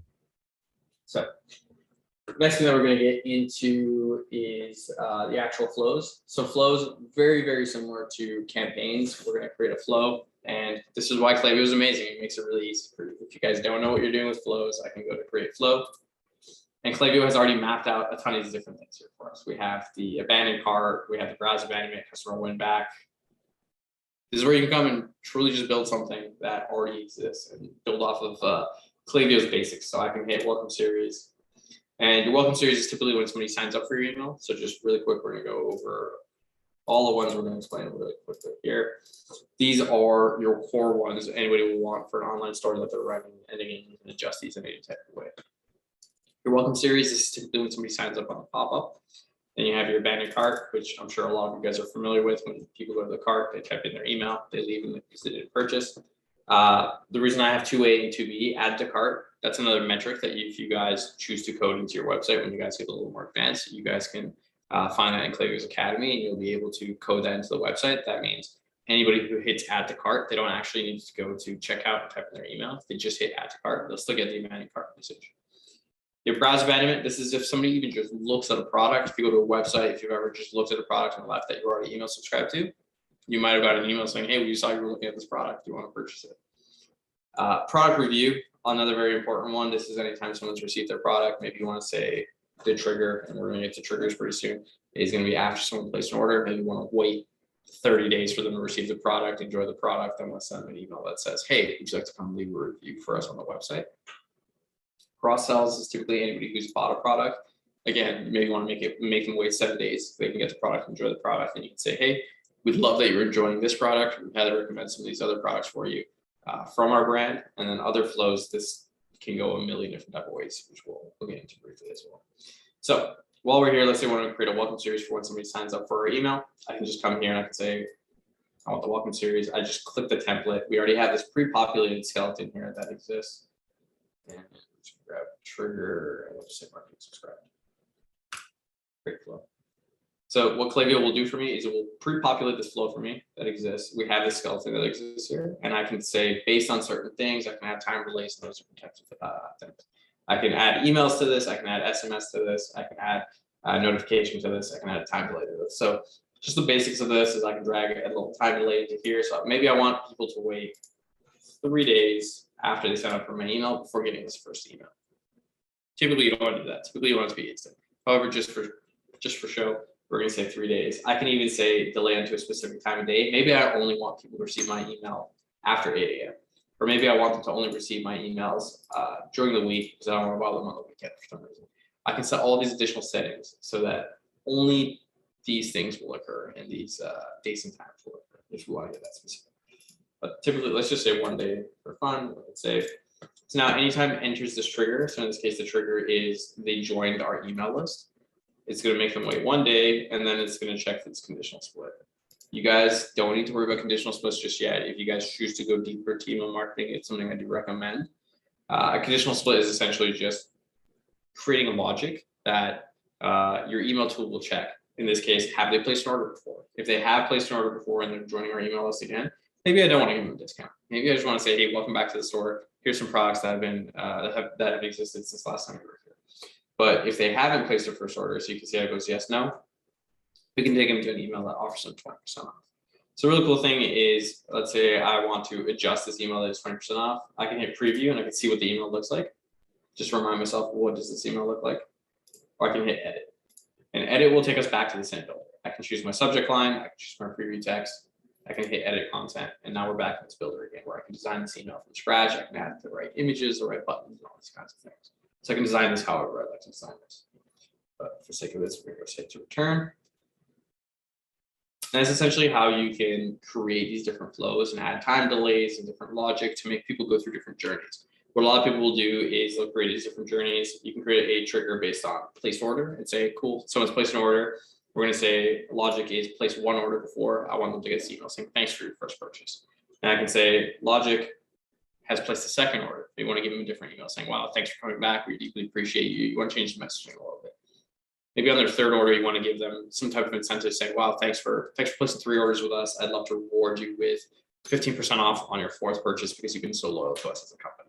You can create all these different types of logics and different types of journeys that when you get to a point where you're working with a brand or your brand has 500,000 subscribers, 200,000 subscribers on the email list, and you start to get quite in depth, you're going to want to create these unique experiences, unique journeys. So it's all about personalizing as best as you can and going different which ways. So this is the simplest way to generate a flow. Klaviyo has a ton of these that exist. So let's just go to save and exit. Let's go back to the flows. If you guys are here and you want to create a bunch of your own flows, again, you go to create flow. You can create one from scratch. I personally love using the templates that exist here. So I can filter these out to the SMS flows, to email flows. We'll get into SMS in just a second. So say I want to filter by email flows, I have all these different things. And Klaviyo makes it easy. Prevent lost sales. I can look through all of these, see which ones apply to me, which ones I might want to use. I'll click them. They all have skeletons built in some type of way that might be valuable to me. So you have the classic abandoned cart that they might have here for someone who looked at the product on the left, and then you have another version that might be a little more in depth. You want to build something a little more custom. So this is a high value versus low value. Maybe you understand that someone who abandons cart and is spending $200 worth of value, your margin is better because they're buying $200 worth of products. So you maybe want to give them a bigger discount. Versus somebody who's spending less than $200, maybe you want to give them a smaller discount or no discount at all. So you can build this deeper logic in if you choose to, and they have templates for that as well. Nurture subscribers, build customer loyalty, remind customers to purchase. So you guys don't need to be a full-on expert and think, okay, what would Apton do? Should I call Apton? Should I spend $100 an hour talking to Apton and figure out what kind of flows to put in here? You don't need to do that. You can come in here and you can explore the vast library that Klaviyo has. And this is another reason I love Klaviyo. Or you can browse other goals and see different types of setups that they might have, or you can go view all flows and those things. So Klaviyo makes it very, very easy that between the academy and the create from their templates and everything that exists in here, a lot of people can do this by themselves as their company grows, and then later on work with a professional agency that might charge $3,000, $4,000, $5,000 a month. Once we get into SMS has the same thing. When someone signs up for our SMS, I can send them text messages about their abandoned cart, welcome series about their abandoned cart, and so on and so forth, essentially. So I can go to, let's go to abandoned cart. And let's say we create flow. So this trigger, these are showing SMSs now. They're not showing emails. I can drag emails into here and add them in as well. Let's say someone's going to be email subscribed or SMS subscribed. They're going to get the respective thing here, right? If someone is email subscribed and not SMS subscribed, they're not going to get this SMS. They're only going to get the email. But for sake of this, we're going to discuss SMS a little bit here. So if I want to create an SMS or edit this SMS, I can very simply click it. We're going to hit edit. And SMS is a lot more simple. You don't need to worry about images too much. You don't need to worry about text blocks and all those different things. SMS is quite simple because it's not much you can really do with SMS. You can basically just write out what you guys want the SMS to say. And it's taking a little longer to load than expected. Can you use Messenger as a vehicle for ads? Yeah, Michael, you can use Messenger as a vehicle for ads. I'm assuming you mean Facebook Messenger, but you totally can. You just need to get people to subscribe to your Facebook Messenger to be able to do that. But today we are sadly not going to cover that. For some reason, that's in the part. But let's try this. Let's just add another SMS piece here that is blank. Let's see if we can edit this one. Content. So, brief rules to know about SMS. It is just not generating our little result. Oh, PlayView might be glitching right now. Basically, what you need to know about SMS is that you can only have so many characters. And down here, it actually tells you how many characters you actually can have. And it'll tell you if you guys are going over the character count. Depending on where you are, there's different presets that exist here. And those presets might be that in the US, it will standardize having your business name at the front and then having some compliance rules at the end of SMS. So although you might have 300 characters you can be using, it will take up some of those characters just for compliance reasons to make sure you guys are compliant legally with sending SMS. It'll make sure that you guys have your business name at the front as well as some additional information at the end of it. So typically, when you do have 300 or so characters, it will use 50 of them to 60 of them simply for compliance reasons to show your business name as well as some other things. SMS is quite simple because all you have to really do, you just treat it like a text message. You treat it as if you're texting one of your friends. Hey friend, we're running a sale today only. You can grab your fave drink at starbucks.com. And I can input the URL that I want to send them to, whether the URL is taking them to my store, to a specific product on my store, to my restaurant's website, maybe straight to the booking aspect of the website. That's all you really need to know about SMS marketing, is that it is as simple as texting one of your friends in a very similar way. You guys can send a preview to yourself as well, or you can type in your phone number and send that preview to yourself. A couple of different things to know about SMS is that it is slightly more expensive than email. However, your ROI is still extremely, extremely high. It is always great to nurture these users as well, simply because they open them extremely quickly and only your diehard fan base is probably going to be subscribed to your SMS. Although a lot more people might be subscribed to email. They're getting a lot of more different emails, but those who are on SMS, they're typically not subscribed to more than just a few brands that they truly love to receive information from. Sending each SMS costs about a penny, so it's not super expensive. You're going to get a bunch of free SMSs you guys can send on the free version of ClayView. I believe it's $50 a month, so you guys can play around with that and see how many you want to send. The second that I go over my character count of, I believe it's 300, and again, it depends on the country and the zones. ClayView allows you guys to send SMS to Canada and the US for users you guys have over there. If you guys have international users, you might need to use a different platform or integrate a couple of extra things. Again, nothing to worry about today. But basically, once you go over that character count to the point where it might be sending 2 SMS, naturally it's going to charge you for 2 SMS. It's going to charge you 2 cents. All right. So you're going to keep an eye on your character count. And when you guys are using this will populate correctly because ClayView is currently glitching. And it will tell you how many SMS it's estimating you're sending. Are you sending 1 SMS, 2 SMS, 3 SMS? The other thing to note is you can actually add images in here too. So I can't do that right now because it's not loading, but I can actually add an image to this as well. That counts as an MMS. So any images you guys choose to send or gifts you choose to send, that costs 3 cents. So if I wanted to add an image to this text, I'm probably going to come out to around 4 cents per person that I'm sending this to. So you want to keep an eye on that. If you guys send to 100 people, to 1,000 people, 10,000 people, there's people out there that have text message lists as big as 1 million users, and it costs quite a bit of money to actually just send an SMS to all those users. second I add an image to it, I've quadrupled my cost from 1 penny to 4 penny per user that I'm sending it to. What a lot of people will find is that adding that image actually does better for them when the users receive that. That's the basics that you guys need to know about SMS. It's not that difficult. In comparison to email, a lot of people set up email first because email takes a lot more time to set up. And what you can do is you can replicate a lot of the aspects of email within here. If you guys build a very nice banding cart that maybe has 15% off to begin with and 20% off later on, you can essentially rebuild that within your text message marketing through the same triggers, the same flows. You can integrate those into one flow, into separate flows, and kind of so on and so forth. So it's a lot of really cool stuff you can do here. PlayView is pretty deep. It's pretty expansive. And we've gone through a lot so far. All you guys really need to understand is that you just need to sit down with it, play with it a little bit. It's quite simple to use. And once you guys have figured it out, there's a lot you can do with it, whether you guys want to freelance or apply to your own business. It's just a great way to collect data that if you guys did choose to one day sell your business, it plays a very, very huge role. Saying we make this much revenue from here, this is how many emails we've collected, this is how big the fan base is. Email is still one of the #1 ways to grow your business, as well as pick up a lot of money that's been left on the table that I typically find within most businesses. So next thing that we are going to jump into is we actually went over email SMS campaigns. So we're gonna jump into segmentations. Segmentation, and Marilyn, this one's for you. This is where you guys can get really get granular about who you're targeting, what you're doing, and what's going on. So let's say you guys want to go to listen segments on the side here, and we can go to create listen segment. So this is where we can get some really interesting things going on here. I can create a list or a segment.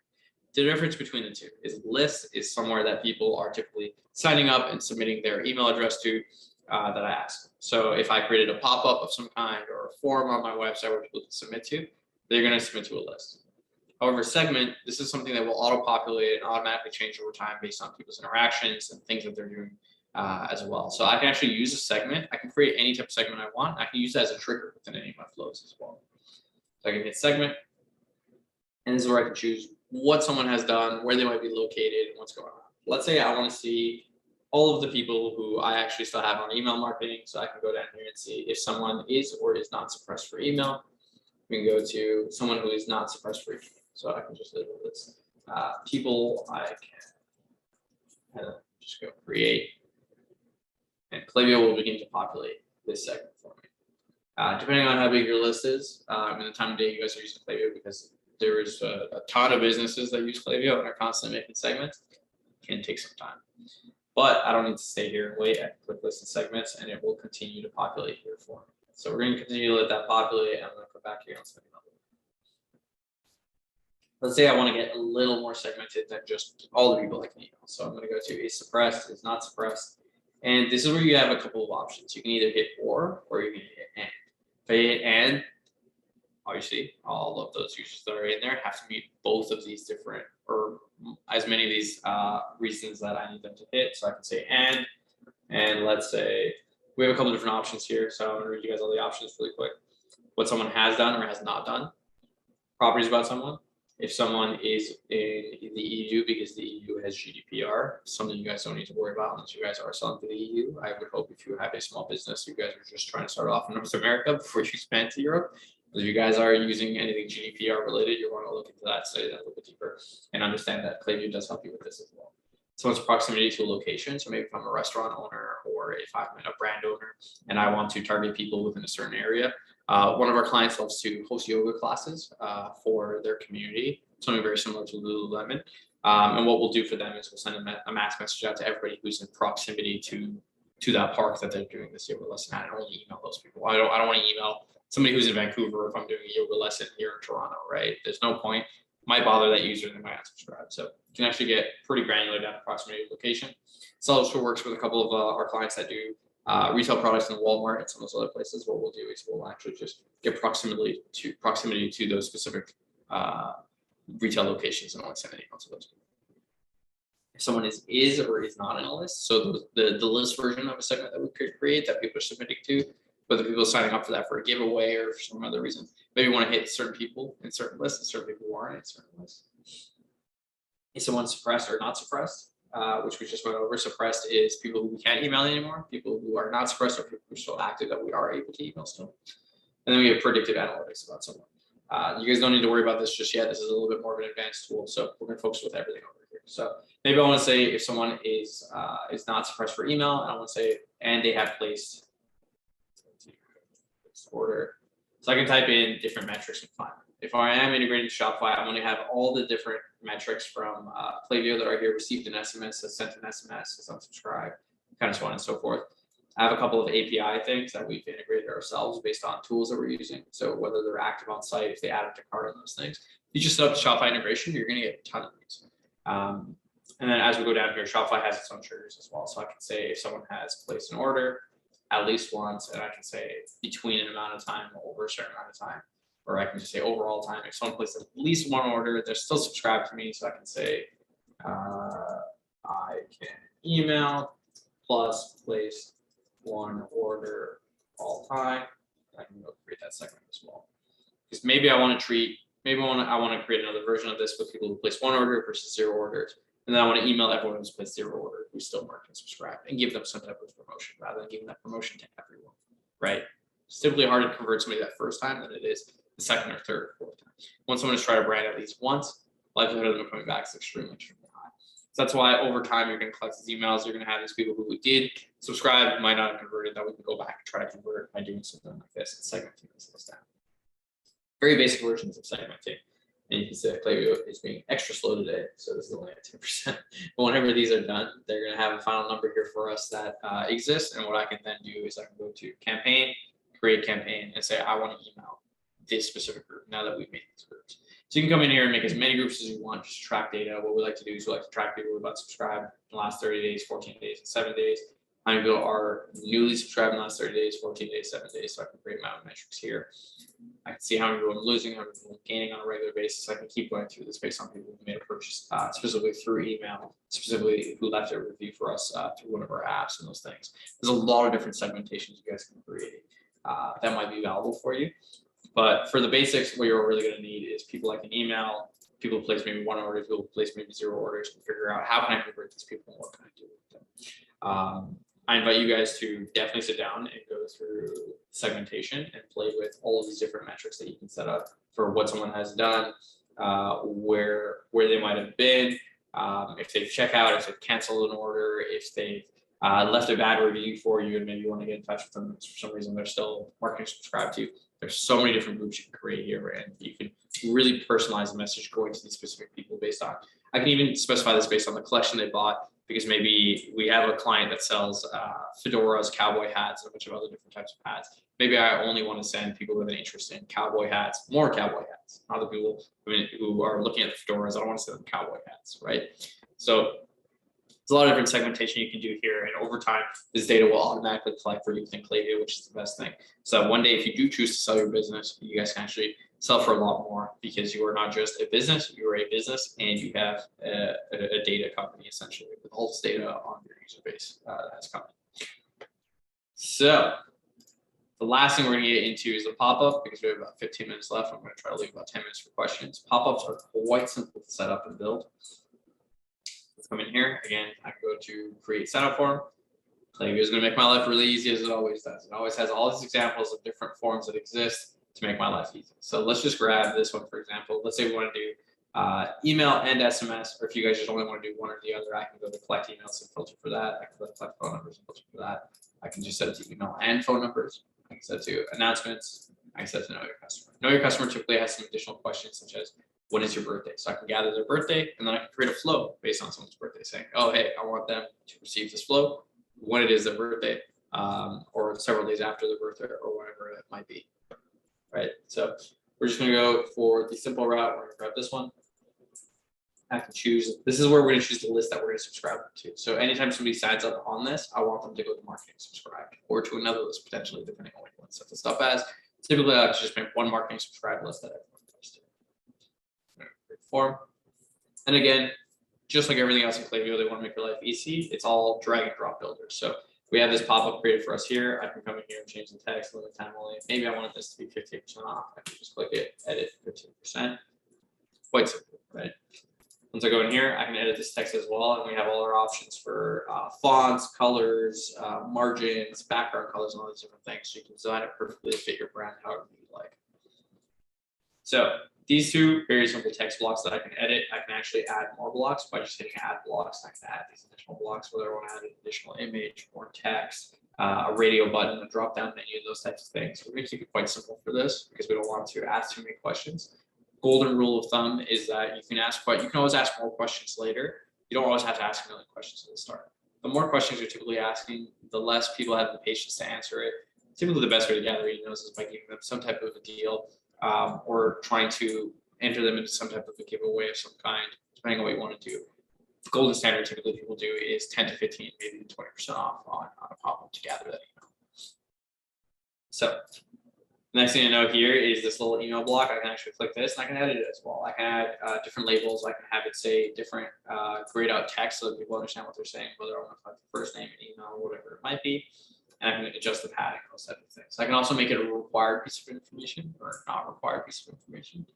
Again, like if you guys are scrambling to make notes on this whole thing is recorded. You guys can always come back and watch it. So essentially, I can edit how I want this to be. Like, please leave your email, and I can write a custom message in here, essentially. And then the actual button. This is where you're bringing it a little more technical. When you click the button, it can be the action, whether you want to close the form, submit the form, go to a URL in specific, or subscribe via SMS. In this case, we're just asking for the email, right? So we're just going to say submit form. It's going to submit them to the list it sends them to, and I can choose a different list that they're going to go to if I want to change that. And after submit, what do I want to do? Do I want to close the form and take them back to my website? Do I want to take them to a specific URL because they click that button? Or do I want to show them the next step? So in this case, we're going to leave this next step. There's a couple of additional things you can do down here to change the way things look and the way things act. However, based on the basics of what you guys are doing, just for beginners, you won't need to change very much of this, but you can definitely come in here and explore it and take a look. So I can add multiple steps to this. In this case, this template has an email opt-in and an SMS opt-in. So after someone hits continue on submitting their their email, I'm setting the after submit to show the next step. So when it shows the next step, it takes them to the SMS opt-in. This is where I can then request a phone number. So again, in here, this is text that is preset by PlayView for compliance reasons. You need to have this here. You need to fill in these additional little things such as your company name, privacy policy, and terms of service. If you guys are interested in doing SMS marketing, there's a couple of laws that go behind it. Again, PlayView makes it super easy that you can, as long as you follow the rules, the likelihood of getting in trouble is pretty close to zero. Make sure you double check the rules. If you have any questions, again, you can always reach out to me, or you can just go to PlayView has 24. Sorry, they don't have 24/7 support. They have support from, I believe, 8 to 7 p.m. So you can always reach out to support if you guys have any questions saying, am I doing this right? Is this wrong? Is this correct? The support team is phenomenal, and somebody will take a look for you guys.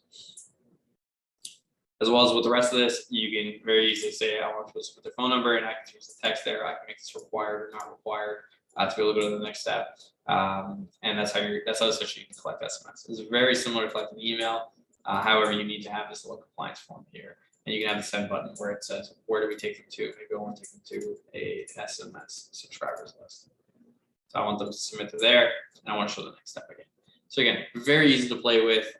Once you guys make a free account, you guys can jump in here and just mess around a little bit and see what you guys can build. I can add more steps based on different things. Maybe I want to add personal information, a blank step, where I just want to write some text saying thank you of some sort, or I can jump straight to success.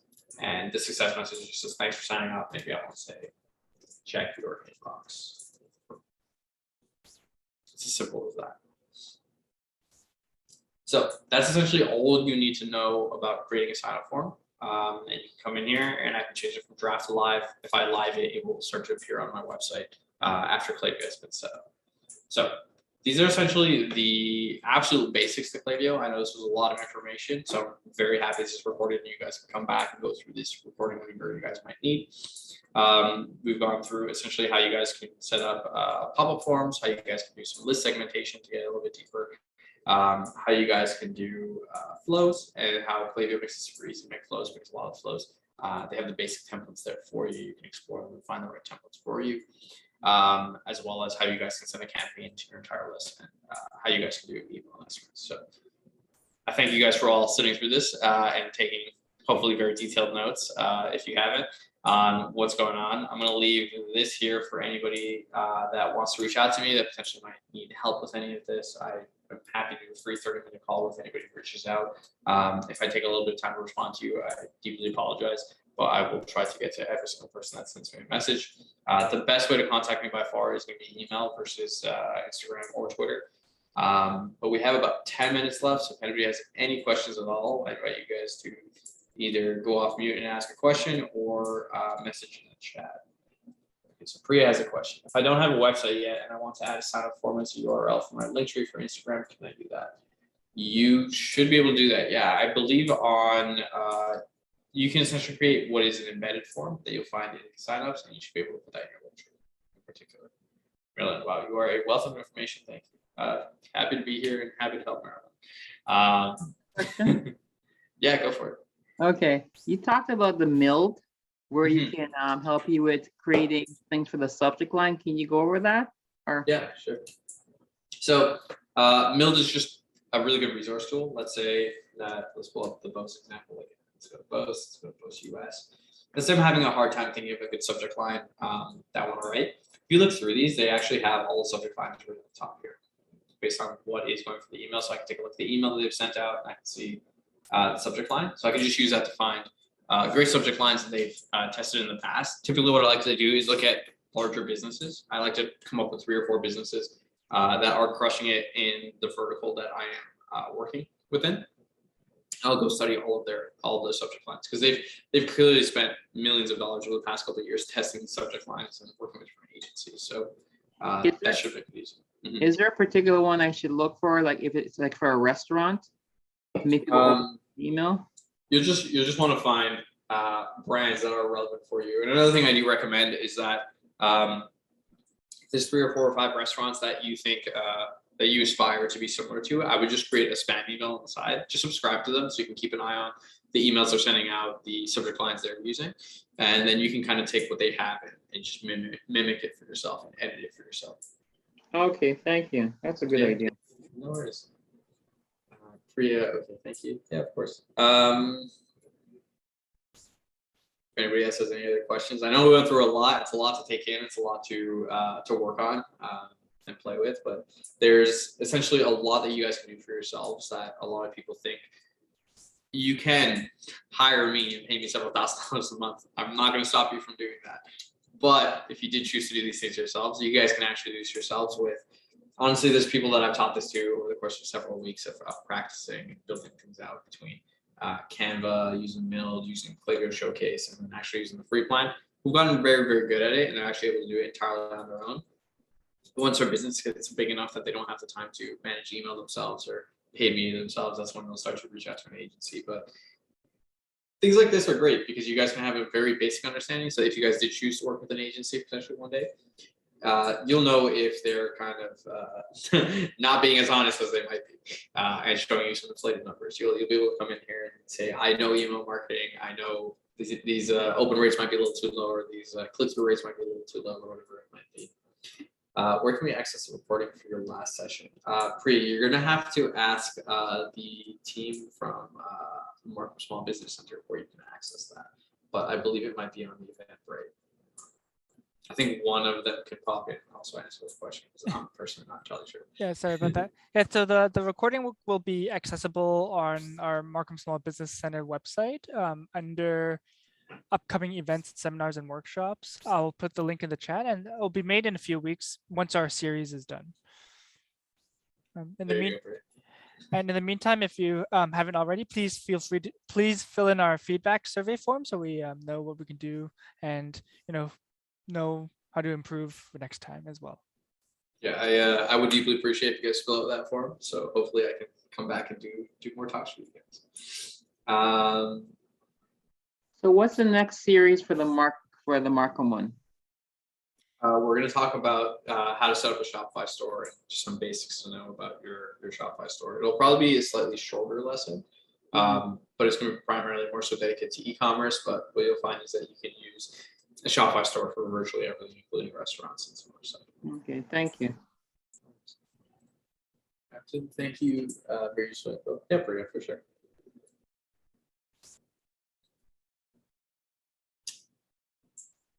Cool. I think we're all good on questions, I believe. And again, if anyone's feeling a little shy, which typically happens, feel free to just ping me an email and I'll try to get back to you hopefully within a few days and answer your questions or sit down with you on a call. Thank you very much. Yeah, of course. I appreciate you answering my questions. Yeah, of course. I actually am on Shopify. Cool. I have and I was going to do Square, but I was convinced that Shopify was the better area to go in, even though I'm paying a little bit more.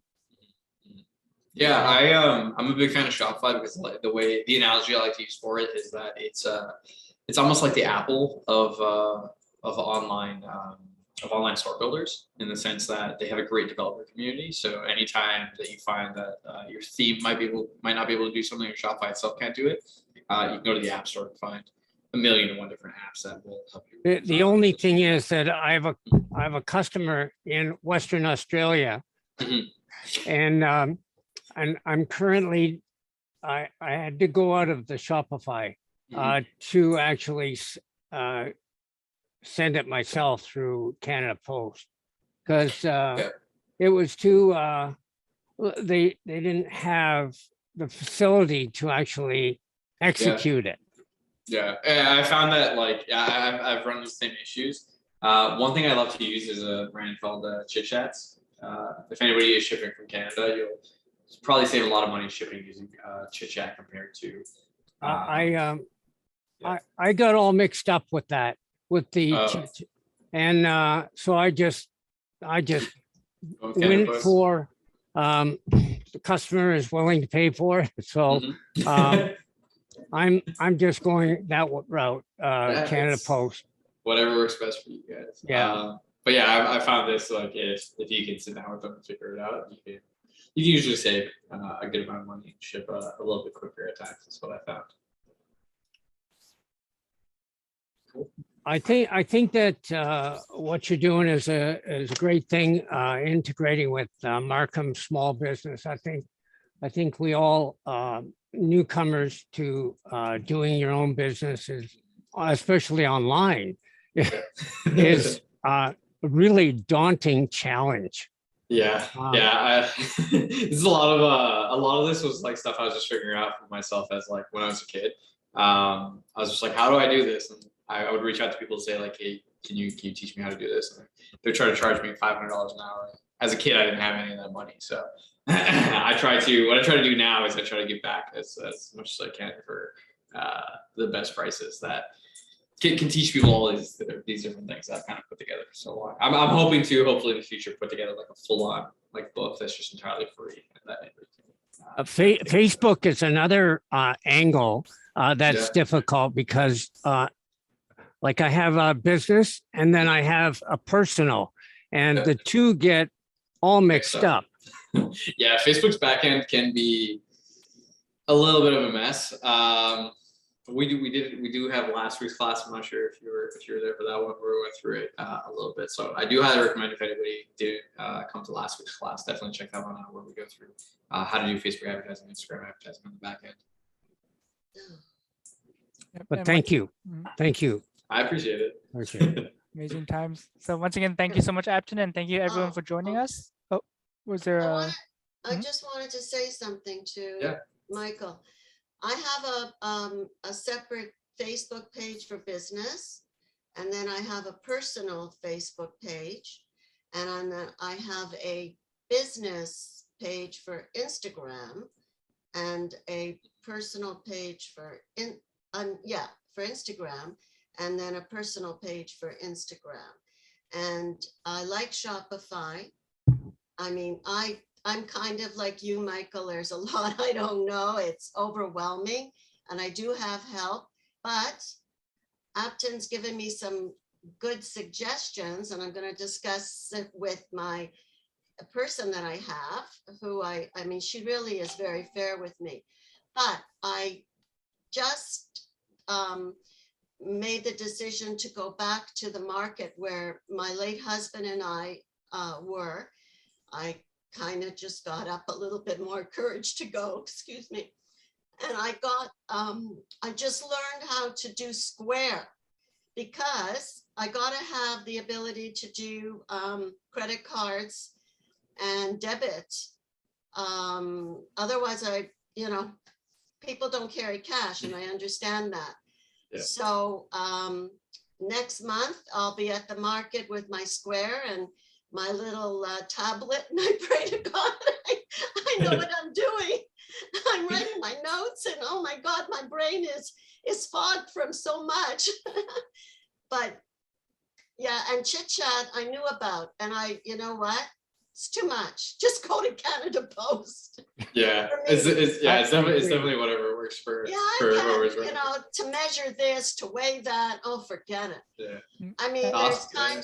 there's times where I had to compromise with a customer because I see there are people offering free shipping, but my prices are very fair in my product line of coffees and teas. So I can only go so low, and if a person says, well, I only, buy like the 500 grams of tea once a year. All right, so I'll give you a deal. Yeah. Don't bother me. Yeah, that's definitely the best thing to do. Okay, very last question. Let's get together. I know because we're running out of time. So absolute last question. I think we gotta go. No, thank you so much. Yeah. Very informative. We're an organization that supports a lot of youth groups. Now, they all start with different initiatives, but some of them may eventually, they're all somewhat want to operate like a business. So is there a recording or, opportunities for youth to learn? I know Shopify is one of the things they would love to learn too. Yeah, for sure. There's a recordings from here, but if you want, you can reach out to me and we can see if we can plan something. Okay, fantastic. Yeah, feel free to email me. I will happily try to do as much as I can. Thank you. Yeah, of course. Awesome. And amazing discussion, amazing questions, everyone. And so thank you all for coming. And if you haven't already, please fill in our feedback form. And thank you once again, Apton, for everything. And hope to see you all in our next seminar. See ya. Awesome. Thanks so much. Bye, guys. Thank you. Bye.